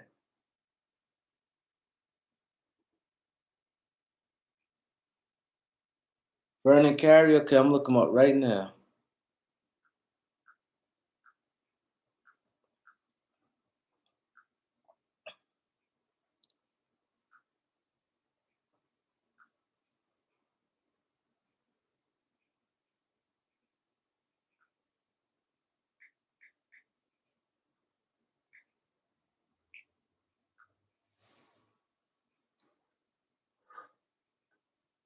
.6'10".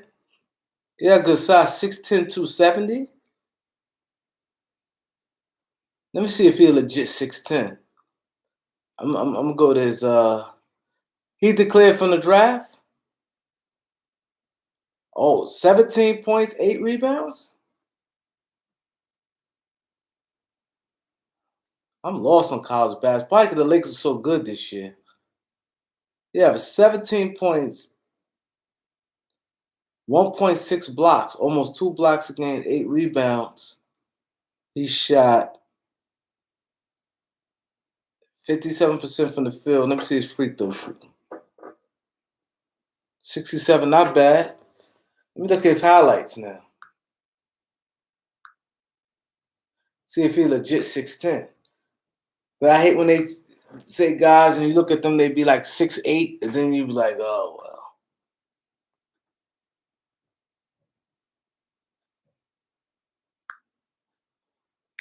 Anybody ever heard of this Vernon Carey?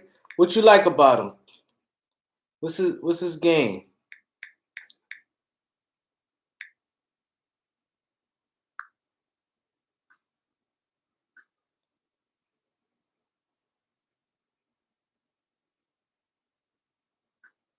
Oh, wow, I ain't know that.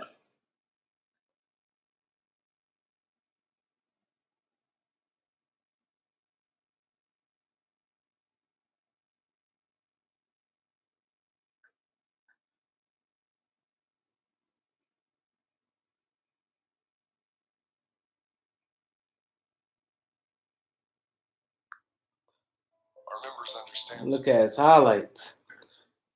Yeah, but a lot of guys I think gonna slide this year because you ain't gonna get to see a lot of guys. A lot of guys you ain't gonna get, people ain't get to scout them. So guys who probably is in a tournament who have hitting talent. Damn. Oh, he blocked shots. And he run the floor. He fast.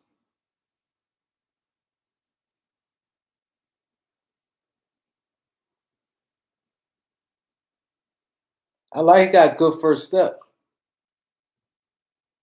I'm trying to see if he's legit 6'10 though. He got decent size. Ooh. You can't always tell by highlights, but when I look at the highlights, when I judge a guy, I'm looking at the little things like him run the floor. Boom. He's great at running the floor. What I see so far. He blocks shots outside his area, what they just seen. He's athletic. He don't look like he's 6'10 though. I don't think he's 6'10.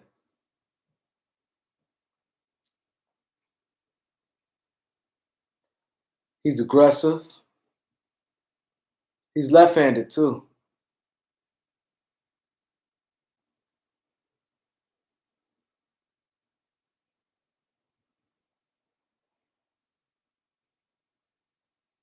I kind of like I like him. Yeah, if I'm the Lakers, I'm taking him.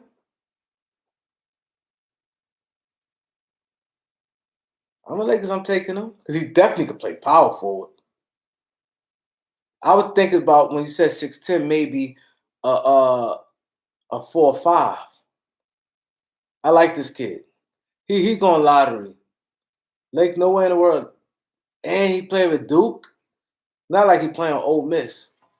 I seen enough to see this kid's good. See, the guys you saying, Jose, I never even heard Serbia. You probably have to break his game down to me. I'm thinking like a 6'9" Pullman. Trey Jones, Devin Vassell. I'm gonna look at him. Devin Vassell. Vassell. Devin Vassell. I seen Trey Jones. He all right. He better than his brother, I think. You think he better than his brother? Do y'all think Trey Jones better than his brother? Trey Jones could easily slide to the Lakers. I could easily see that.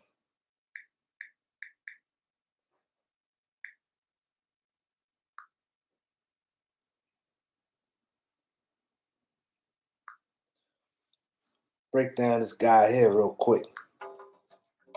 Trey Jones definitely could slide to the Lakers.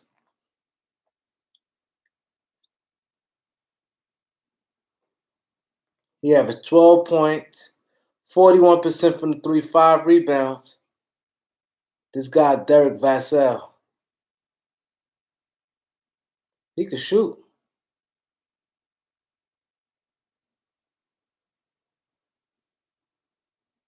He like he go left a lot though. Sada Bay. Ooh. I kind of like this guy you picked out, Jose. How tall is he?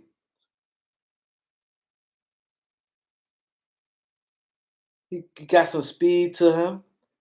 He can shoot. I like this kid, Devin Vassell. He athletic. He got some bounce to him. He's like he could be a good defender. He jump out the gym. See, that's why I like guys who can shoot and athletic. And he got a little both. I like this kid. How tall is he, Jose? How tall is he? 6'7"? I like him. I like him. He got some motor to him. Aaron Naismith, what team he play for? Sada Bay. When you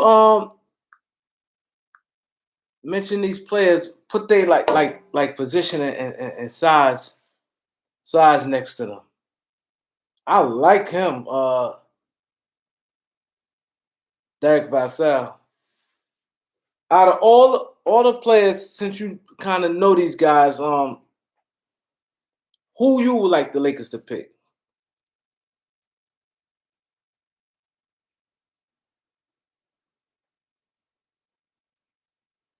If they all the guys, Sada Bay, Aaron Naismith,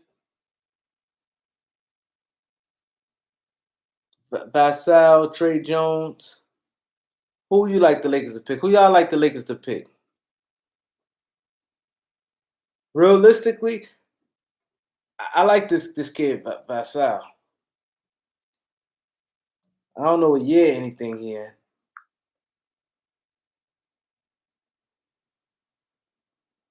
You like Trey Jones? Major, you like Trey Jones? I ain't too big on Trey Jones.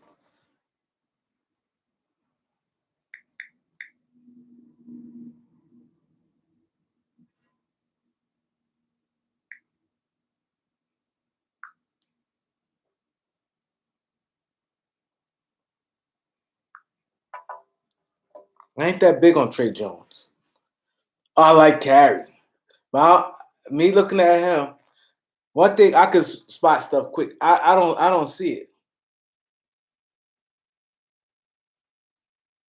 I don't see Trey Carey that dude, and he would Duke.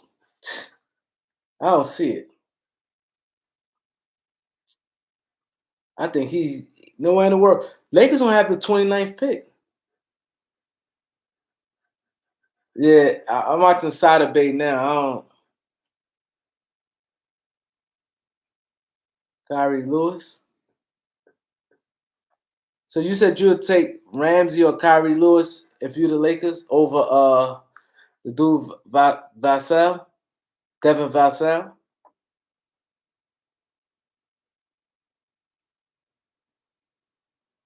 Oh, Lewis that good? Let me check Lewis out. Kyrie Lewis. Y'all both talking about him.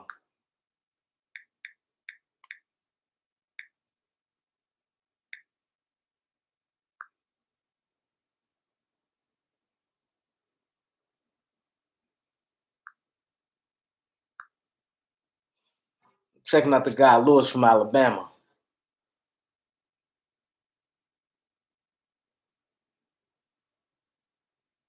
Y'all making me happy that we might could come up with a nice young prospect.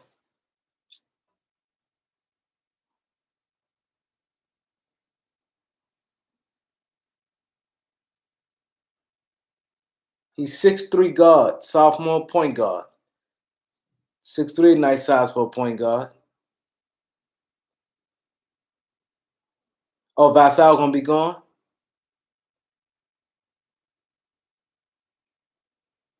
I'm looking at the guy, Lewis. Oh, he's fast. He get to that basket. Lewis look like. Tell me if I could be wrong, but me looking at Lewis look like he the guy from Kentucky, Fox. He remind me of De'Aaron Fox.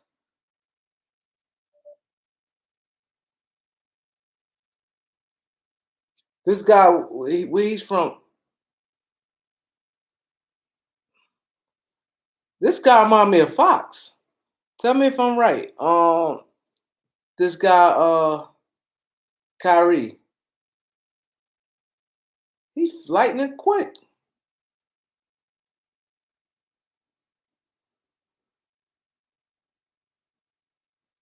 This guy, this Polish guy.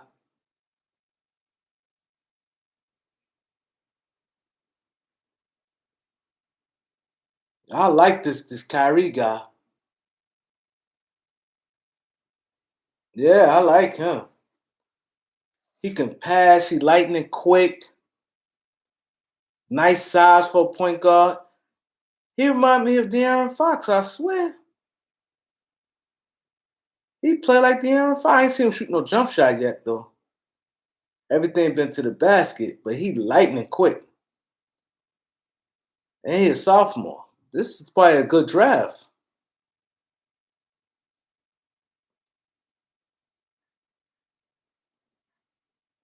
Good passer. You just think of John Wall? It kind of reminds me of Fox. This guy's fat and he could pass. The sad part about it, fellas, with the Lakers, man, with LeBron there, man, you don't get to see these young guys, man. But I like him. The center, the guy you says the center, Pulaski, what school he go to?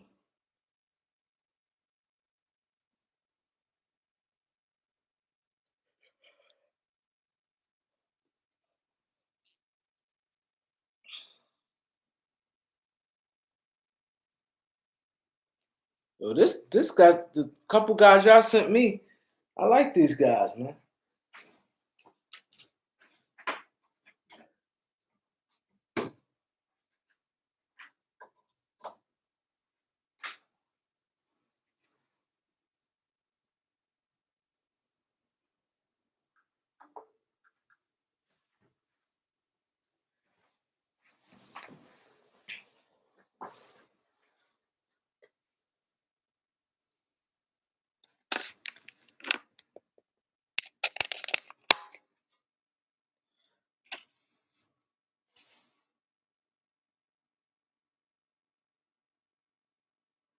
Yeah.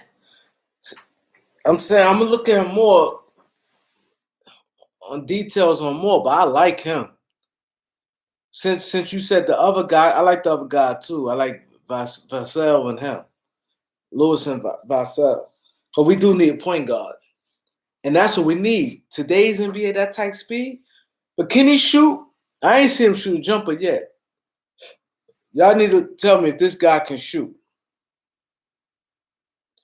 If this guy Lewis can shoot from Alabama,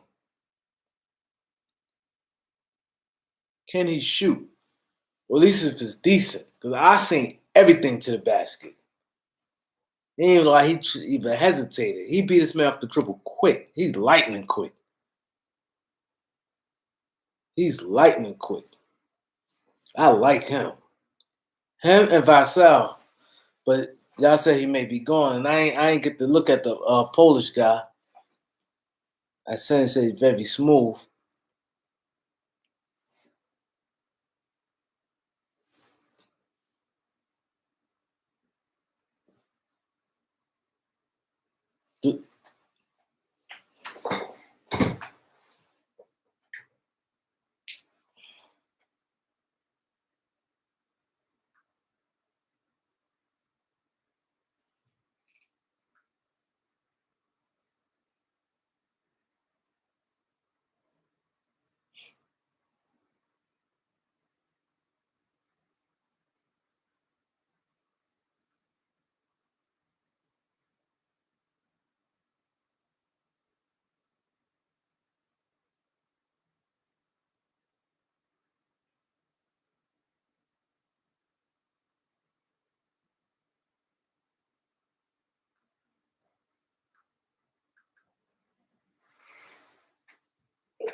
There's some real talent in this draft, man.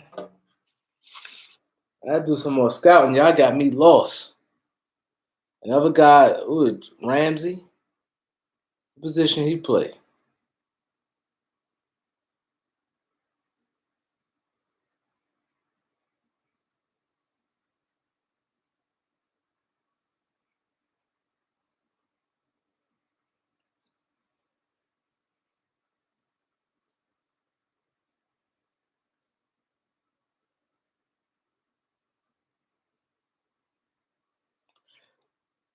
So okay, what type of shooter you say he is?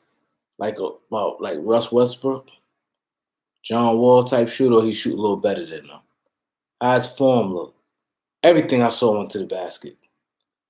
I'm watching some more, but my phone's a little dead. I got it on the charger right now.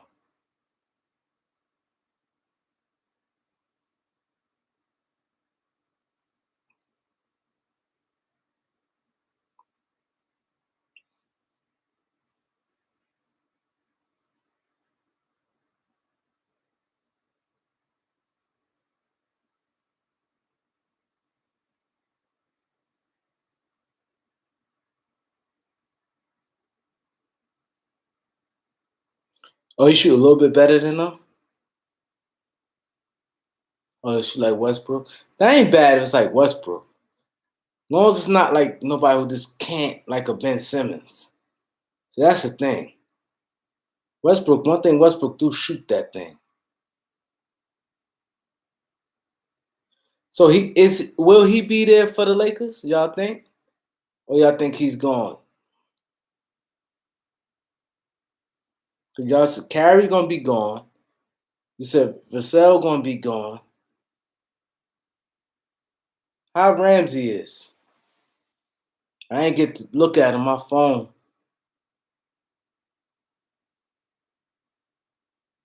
Oh, he'll be there? All right. We 29.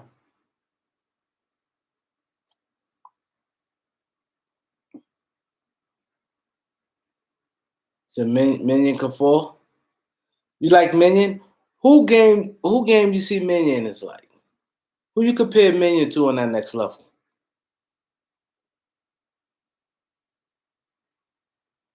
Who you compare Minion to on that next level?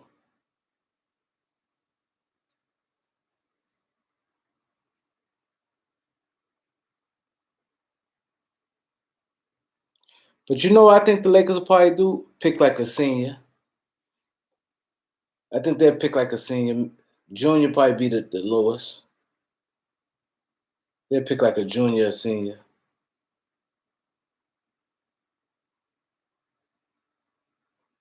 So LeBron is like everything like right now.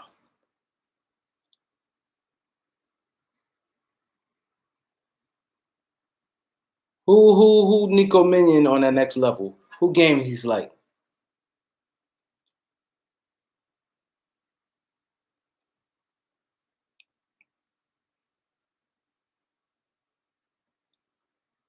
CJ McCollum? Where's Ben McLemore? Not bad. I think Portland need to do something with McCollum. I don't never see that working, him and Dame. I don't see it. I don't see him and Dame working. Dame need to be next to a two, be perfect two guard next to Dame. Someone like who a perfect two next to Dame. Someone bigger. They get exposed too much defensively. Someone at least about 6'5". Someone like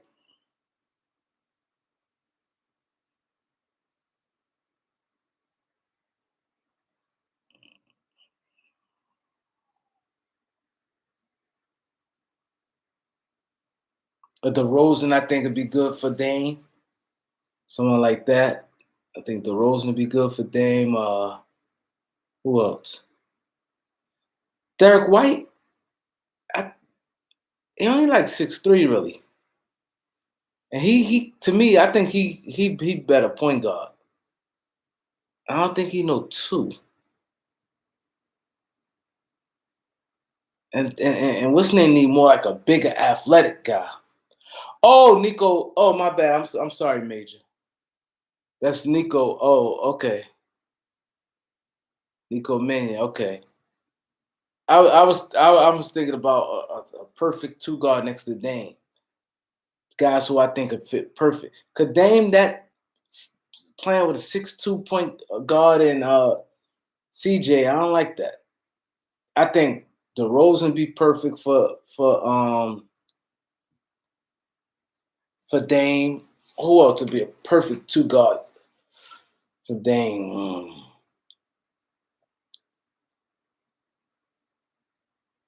Of course, Bradley Beal. They'd be lethal.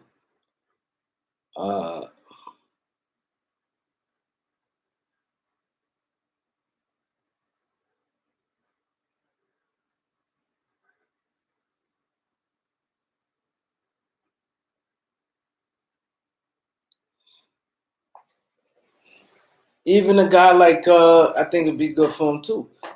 Guy from Boston. Jaylen Brown, I think it'd be good with him.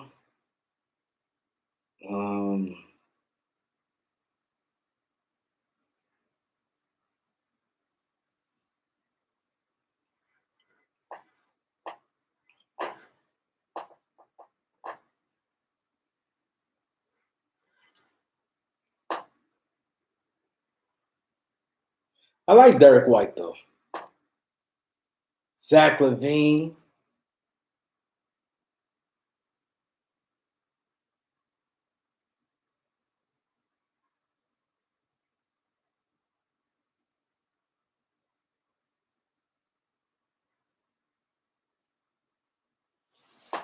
If I'm the Knicks, I'd do it. But if I'm Portland, I'm not doing that. If I'm Portland, I'm not doing that. But if I'm the Knicks, I'd do it.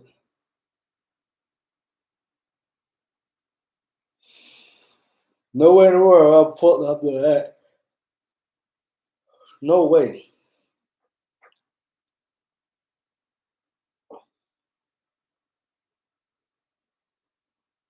Dame is big time. See, the thing I like about Dame, you know you're in the playoff series, he's coming up big. Knicks with Cole Anthony. That'd be a good pickup for the Knicks. I like Cole Anthony with the Knicks.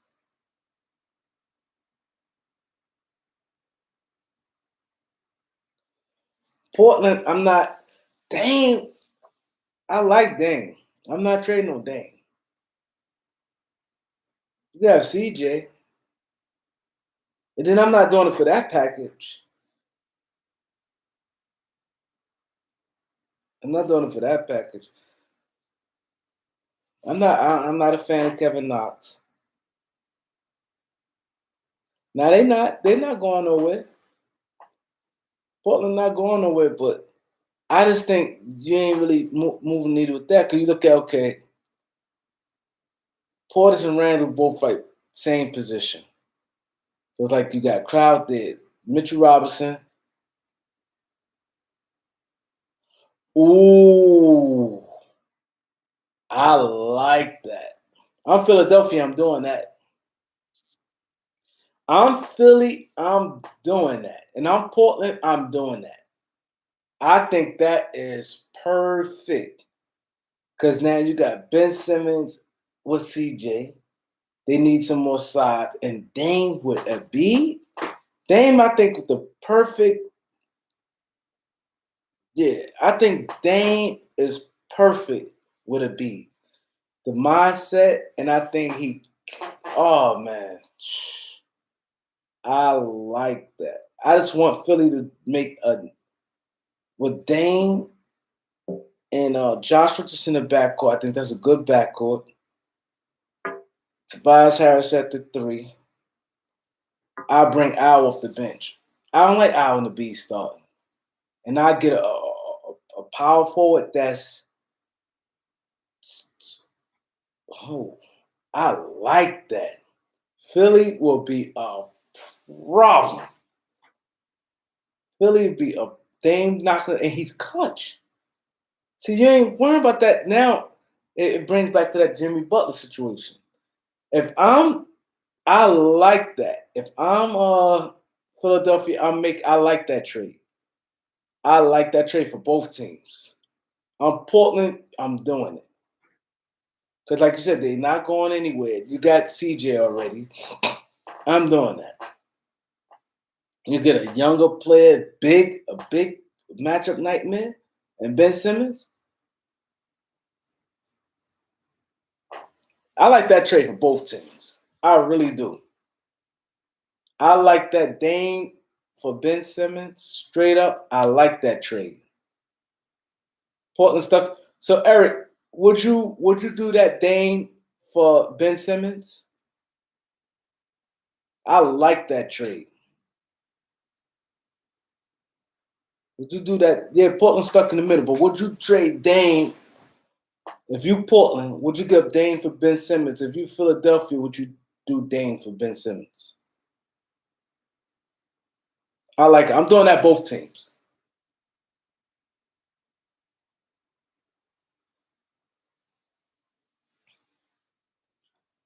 I'm doing that if I'm Philly, man, I like that trade. I think that trade need to happen. I'm gonna have to promote that trade for it get to guys like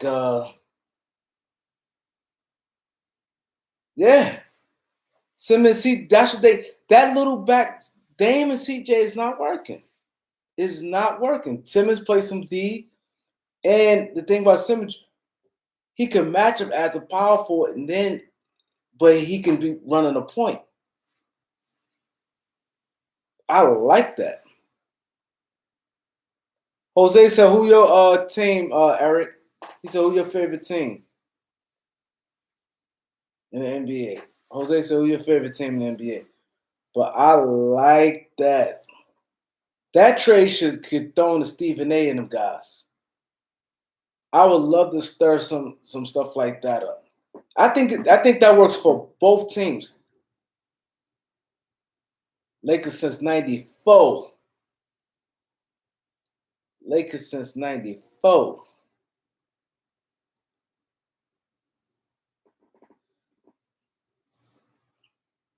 It's crazy. I'm on Twitter, and I think Eric I only got like 2, 3. Nah, I got like 6 followers. Eric is one of the guys who follow me on Twitter. He said Stephen A. tried to take credit for it. Nah, I tell him Jose brought that one up. I tell Stephen A. Jose brought that one up. You can't take credit for that. I like that. I think, to me, you don't get no better than that. You think about Philadelphia, they underachieved. And then it's like a big thing, Ben Simmons and the Embiid. Then on this hand, Portland, it's like y'all keep staying there. Y'all have a face of the franchise. Ben Simmons, what, 23? Dame already like 29. Hold this Dame. But Dame still got years. I'm doing that. In the East, Dame will cook in it with him and a B. Oh my. That shit Ben Simmons doing, not wanting to shoot. Him and Josh Richardson in the backcourt. Oh man, I like that. Yeah, I try to get rid of Horford, but simple fact that Simmons have injury problems. I'll probably keep Horford. I keep him, but he got to come off the bench though. He has to come off the bench. I'll bring Horford off the bench. I'll probably keep him. If I can get in Dame, I keep him.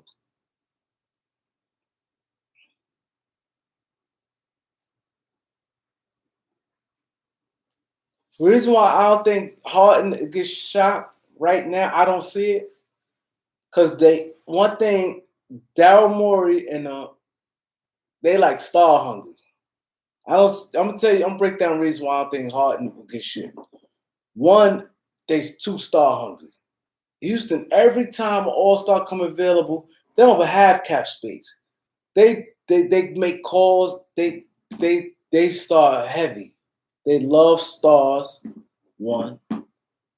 Harden do too much for their franchise. Scoring. They own Daryl Morey, and they own love stars too much. Mike D'Antoni. Yeah. I don't see that happening. I don't see that happening. Because you notice every time you trade an all-star like that, it's always for like young up-and-coming players. I don't see Houston doing that. They're too star-driven.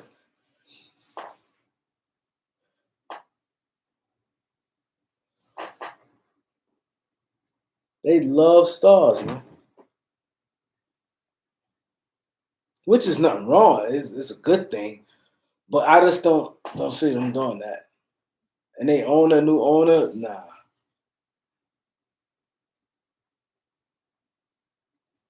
Which big star get traded in July? That's a good question. And it's always every year, it's always somebody get traded. Okay, let me see. When you say star, what level star? I can see, you said it's like all-star level. I'm saying all-star level. I ain't gonna say like a superstar because it's a different level. I could see Drew Holiday getting traded. I don't think Philly gonna chance trade no B or no Simmons. I don't see Bradley Beal. I can see it. I can see like a Bradley Beal. I can see Drew Holiday. I can see C.J. McCollum, even though he ain't no all-star, but I can see C.J. McCollum getting moved. I can see Victor Oladipo getting moved. I can see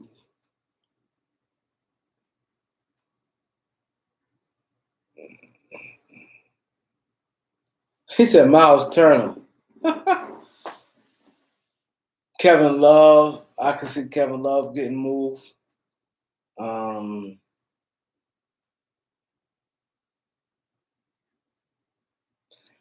It would surprise me. Devin Book. I can see that. I definitely can see that. I definitely can see that.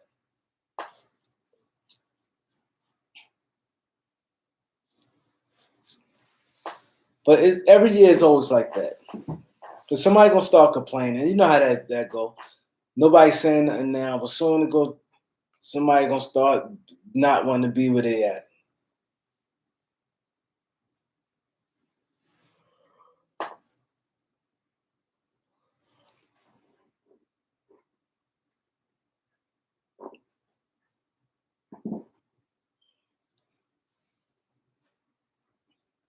I'm still thinking about that Ben Simmons. Cause I like Philadelphia. Eric Gobert. I said Eric Gobert. Rudy Gobert. I can see that. Now that with this going on and there's some type of noise behind it, it wouldn't surprise me. And then his contract, it would surprise me, especially if they lose like first round.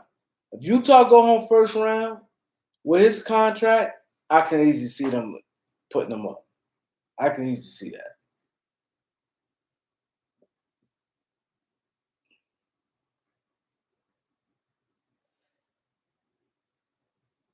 Yeah, that Philadelphia, that shit is dope.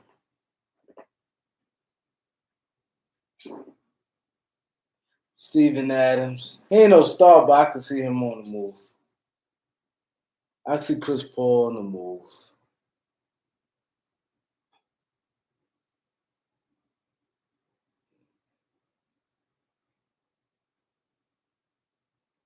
Rudy Gobert is like a pop type player. I can see that. Yeah.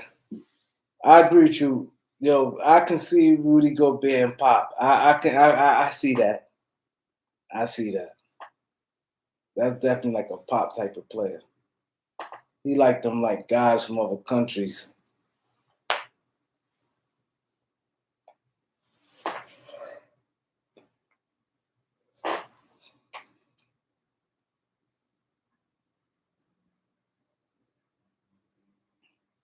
I don't see that.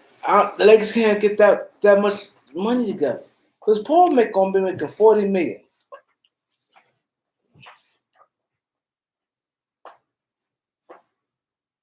I don't see that happening.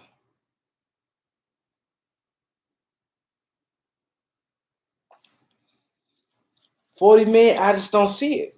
I don't see it. You have to trade half the team, and then they got team. It's like they have to cut so many players.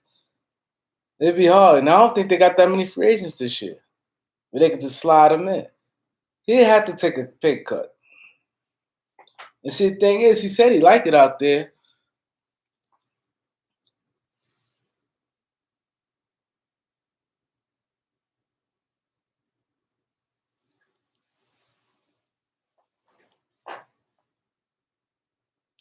Aaron Gordon, yes. Yes, I see him getting, yeah. Zach LaVine. Now they got new management. They might keep him. They got new management. They might keep Zach LaVine.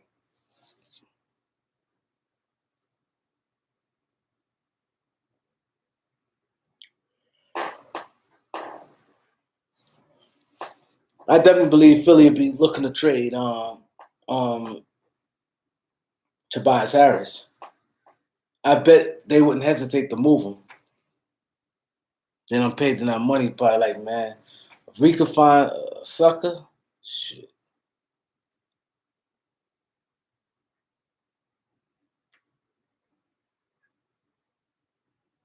There's a lot of middle teams in the East.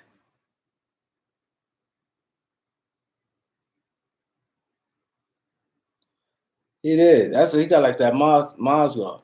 He's not like that.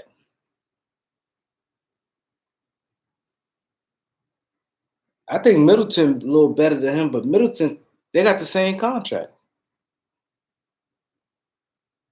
Middleton shoot better than him. Vertically, Brooklyn. But the thing is, they're gonna get like a big time player. For some reason, I've been saying I got a feeling they may end up with Bradley Beal. I feel it. Cause you throw LeVert, Spencer, Dinwiddie, and the big man. The big man, Allen. Cause who Washington Center? They got Thomas Bryant. I could see them doing it. And maybe throw a pick in there. LeVert had 50 this year. I can see it. I can see it. Because you had Dinwiddie who can play the 1 or 2. Look at a 3-guard rotation with Dinwiddie, and LeVert can play some 3 sometimes if they need to do that. Dinwiddie, LeVert, John Wall. Then Allen, and they could get a pick out of Brooklyn. I can see that. Yeah, Washington had to start from scratch. But I can see that. I don't think Brooklyn gonna make a move with LeVert and like guys like Dinwiddie, Allen just to do it. If they do that, it's for something big. But I want to see Bradley Beal with them. Oh my God, Bradley Beal, Durant, and Kyrie. Oh, I'll be sick. I'll be sick. That it's gonna be hard. One thing will probably mess up is Kyrie, because he's a little nutty.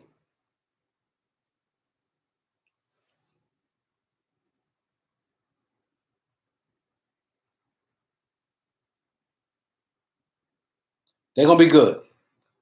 KD, they're gonna be good. People don't realize the Nets in 7th spot right now. The Nets is in seventh place right now in the playoffs. Yeah, Kyrie probably wouldn't like that. See, that's the thing. That right there, I don't think Kyrie had the mindset because Bradley Beal gonna need his touches. See, that's the biggest thing. I think it hurt them with a player like that on their team. Because Kyrie want to shoot 20-something times, and Durant got to shoot 20. I don't think there's enough balls for them 3.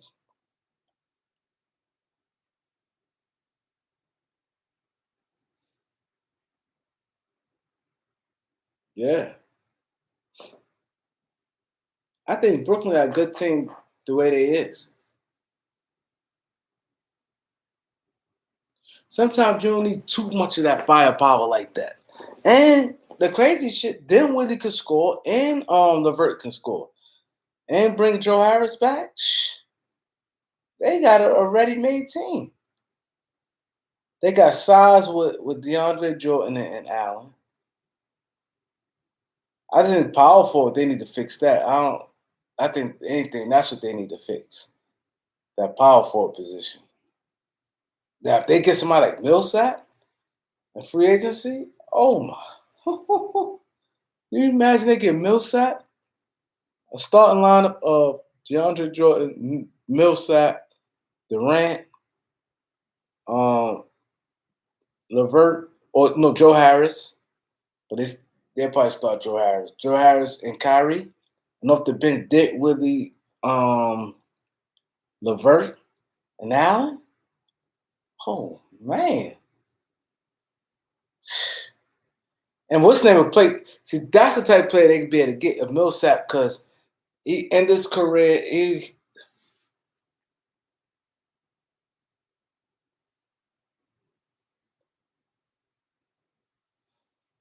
You live in Denver, you said Millsap. I think Millsap is out of there.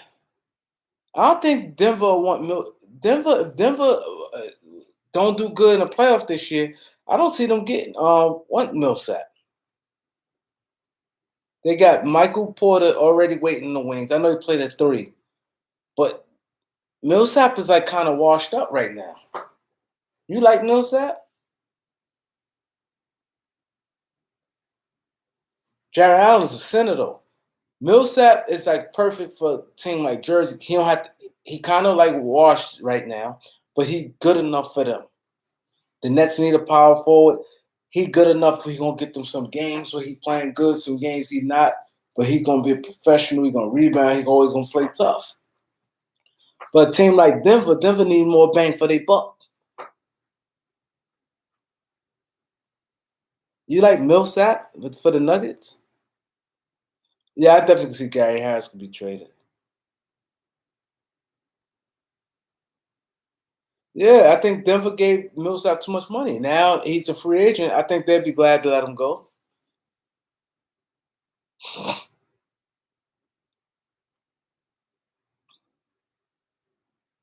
Yeah, but he's done. But it's two kinds of duns. I think Millsap is done for as a team like Denver. I don't think he can really do nothing, and Denver will look for him to do more. With the Nets and Brooklyn, I think if he give them 8-8, they happy. 8-8, and he could get you 8-8. Play tough, knock down the shots, finish around the basket when you call for that. Just don't be blowing layups and things like that. And he play like 26 minutes a game. I think Millsap be the shit with Brooklyn. He don't have to do much. So when players get old, you want them to do less. With Brooklyn, he could do 8-8.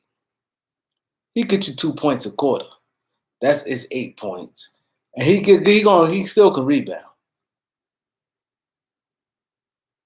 And that's all Brooklyn need.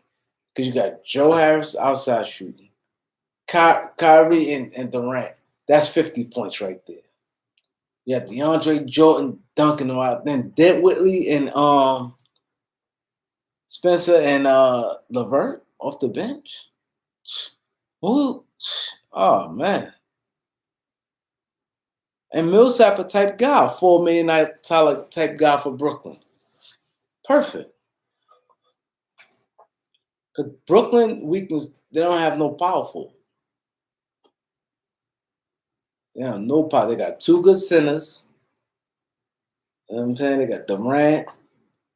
They got like guard players good. Small forwards good. They don't have no power forwards.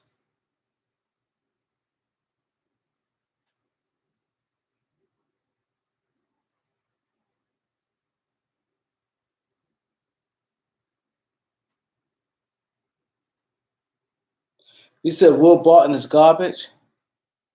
Oh, Denver fans hate him? Wow.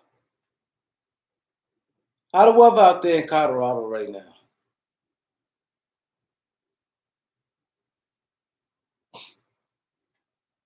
He said the fans out there hate him. One thing in every state, it always the players that fans do not stand. Always that one player that gets on in every market, in every state. It's always one player that fans can't stand. Like you go to somewhere, you be like, there's always one player. Like he said, Denver fans hate Will Barton.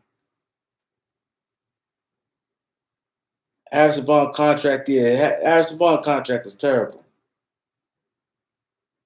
Oh, 70? Okay. Damn, 25, 30. Damn. That shit's all over the place, they weather. Yeah, like the Lakers fans don't. I like Rondo, but for the Lakers, it's Rondo. Lakers fans can't stand Rondo. They can't stand him. Denver, you said it's Will Barton. Who else that I know for sure?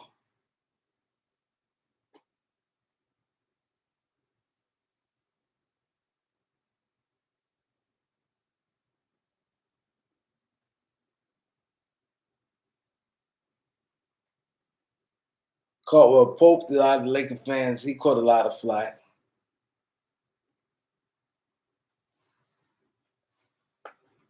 He caught a lot of flack, but he made up for it. People couldn't. In the beginning of the year, the team had to talk to him.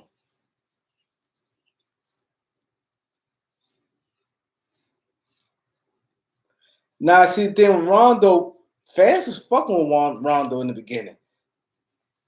You know, it was KCP in the beginning they couldn't stand. KCP started playing better. They can't stand. Two reasons Laker fans don't like Rondo. One, because like he fell off a little bit, and two, they love Alex Caruso. And the Lakers love Alex Caruso, and they feel that Alex Caruso could be playing more. So that's another reason they hate him. They're like, man, Caruso playing up, they can't stand that. The Laker fans like Howard now. I don't see no noise really with Howard, with the Laker fans. Eric, you from LA too? I mean, you from Colorado too?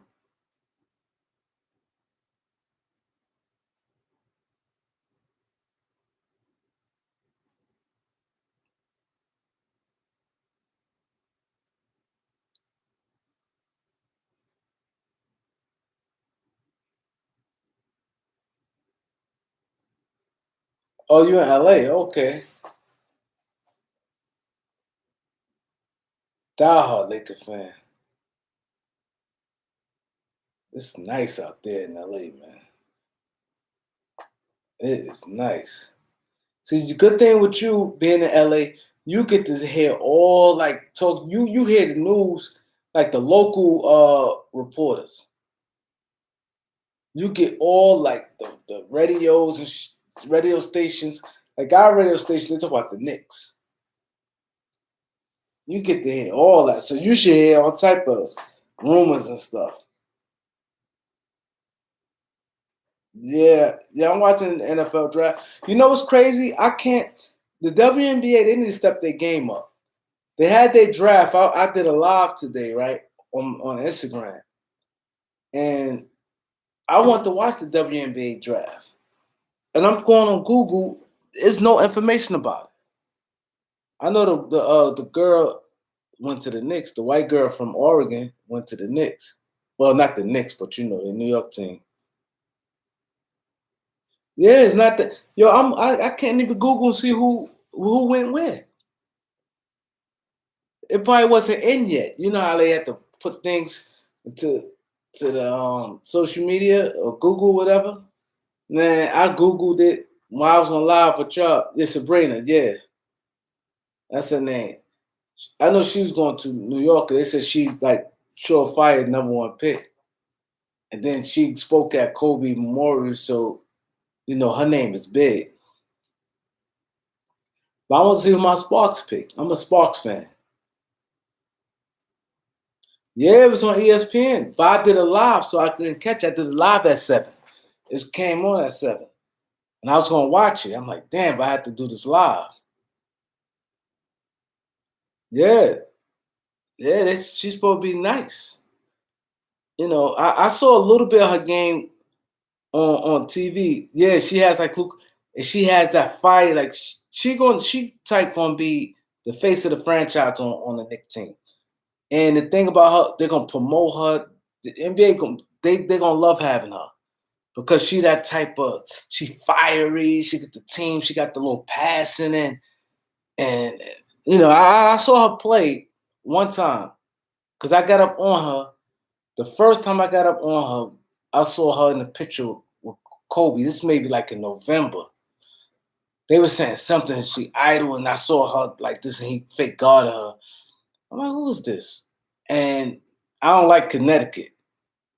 Oh, Candace Parker, #1. And I don't like Connecticut, and I wanted somebody to beat. So they saying Oregon is a good team. So I watched her.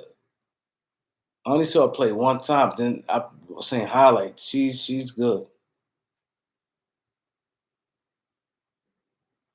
I believe 9 times out of 10, Jose, I think she's with the Liberty because they had the #1 pick and they said she's surefire sure thing going to New York. But I didn't see the draft. And I tried to look it up. I didn't see anything. But they was like, it's a shoo-in that the Liberty gonna pick her. They said it ain't gonna be no, and even she said it. Like when I saw her get interviewed, she was like, Yeah, you know, New York. This, so she's talking confident that the Knicks was gonna, the Liberty's gonna pick her.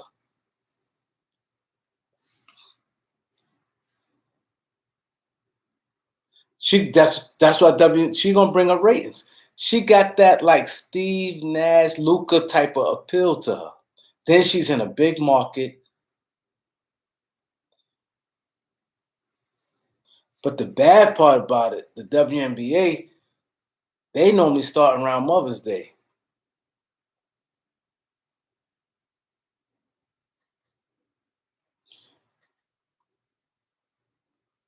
You and any of y'all go to WNBA. Who y'all WNBA team? Who y'all like in the WNBA? I'm a Sparks fan. LA Sparks. Lisa Leslie back in the days. I like Candace Parker. Sparks. Man, everybody like the Sparks, huh?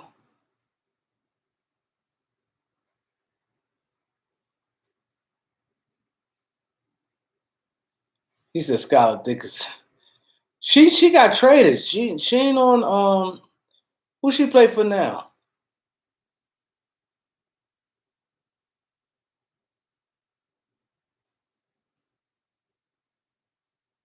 Who she got? She did some. She ain't on another team.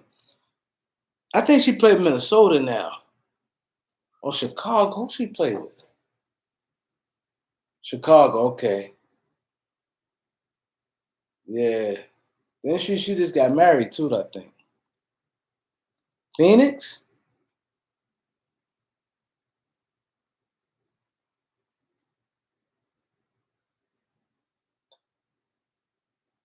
Oh, Tamika Catchum's nasty. Oh, I liked her game. She was a beast. She was a beast. Cheryl Swoops was a beast. Elena Deladon. She played with Washington, right? Deladon played Washington now. I know she's played for Chicago. I think she was Washington.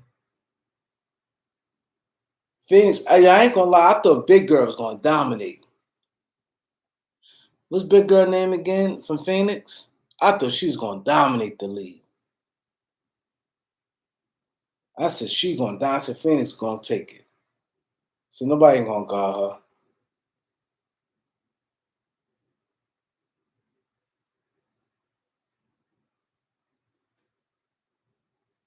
Yeah, Brittany Griner. Yeah. I thought she was gonna be dominant. I said it's over.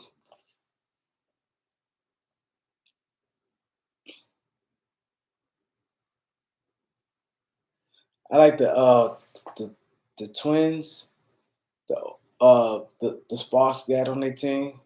Sparks got a good team. I want to know who we drafted. Yeah, she like a Gobert. Yeah, definite. I see that.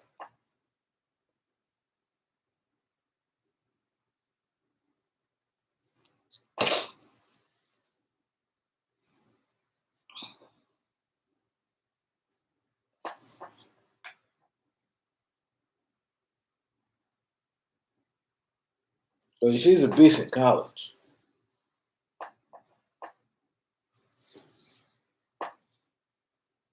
She was a beast in college.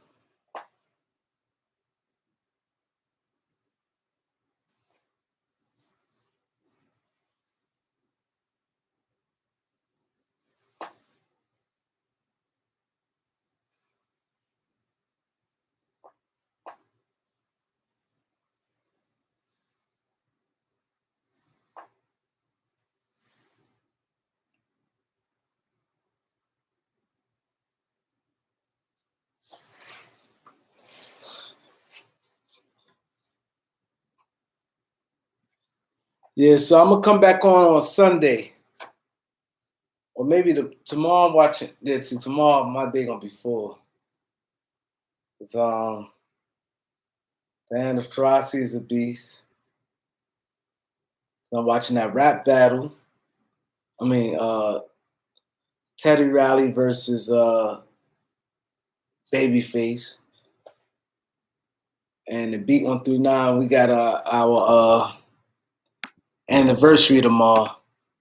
So I'm doing Instagram talking about that.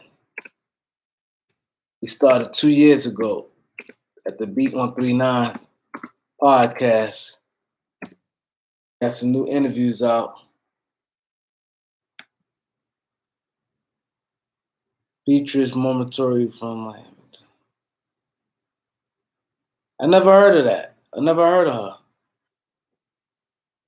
From Miami to the LA Sparks. I don't know that. I'm gonna look all that up.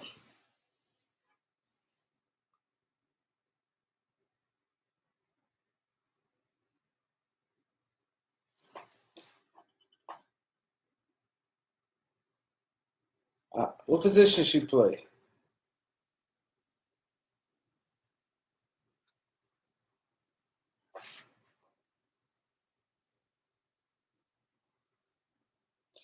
Fisher, he better be coach this team.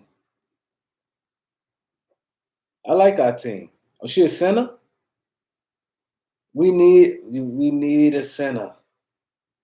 I don't know how she play. I'm gonna look her up. But we need a center.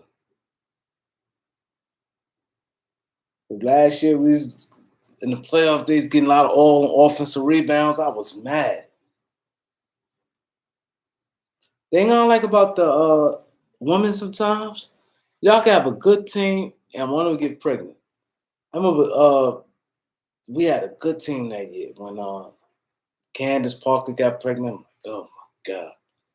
Then another girl on our team one year, she ain't a big name. She was good. I forgot her name.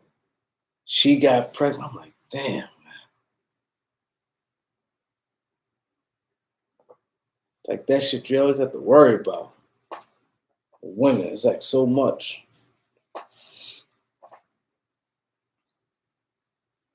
But Candace Parker, it's like 3 years. She got pregnant 1 year. She was hurt, I think, 2 years. She missed a lot of games.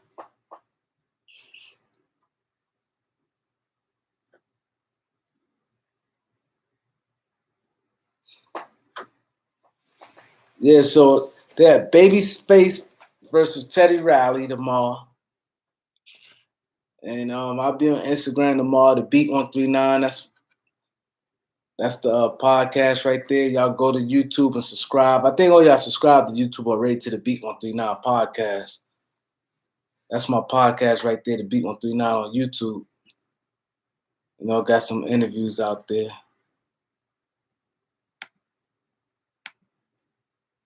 Yeah, so I appreciate you guys staying up 3 hours with me. You know, it's a late start. Might come on early tomorrow. I know y'all in like different states. Some of y'all in LA be 3 hours difference. Peace out.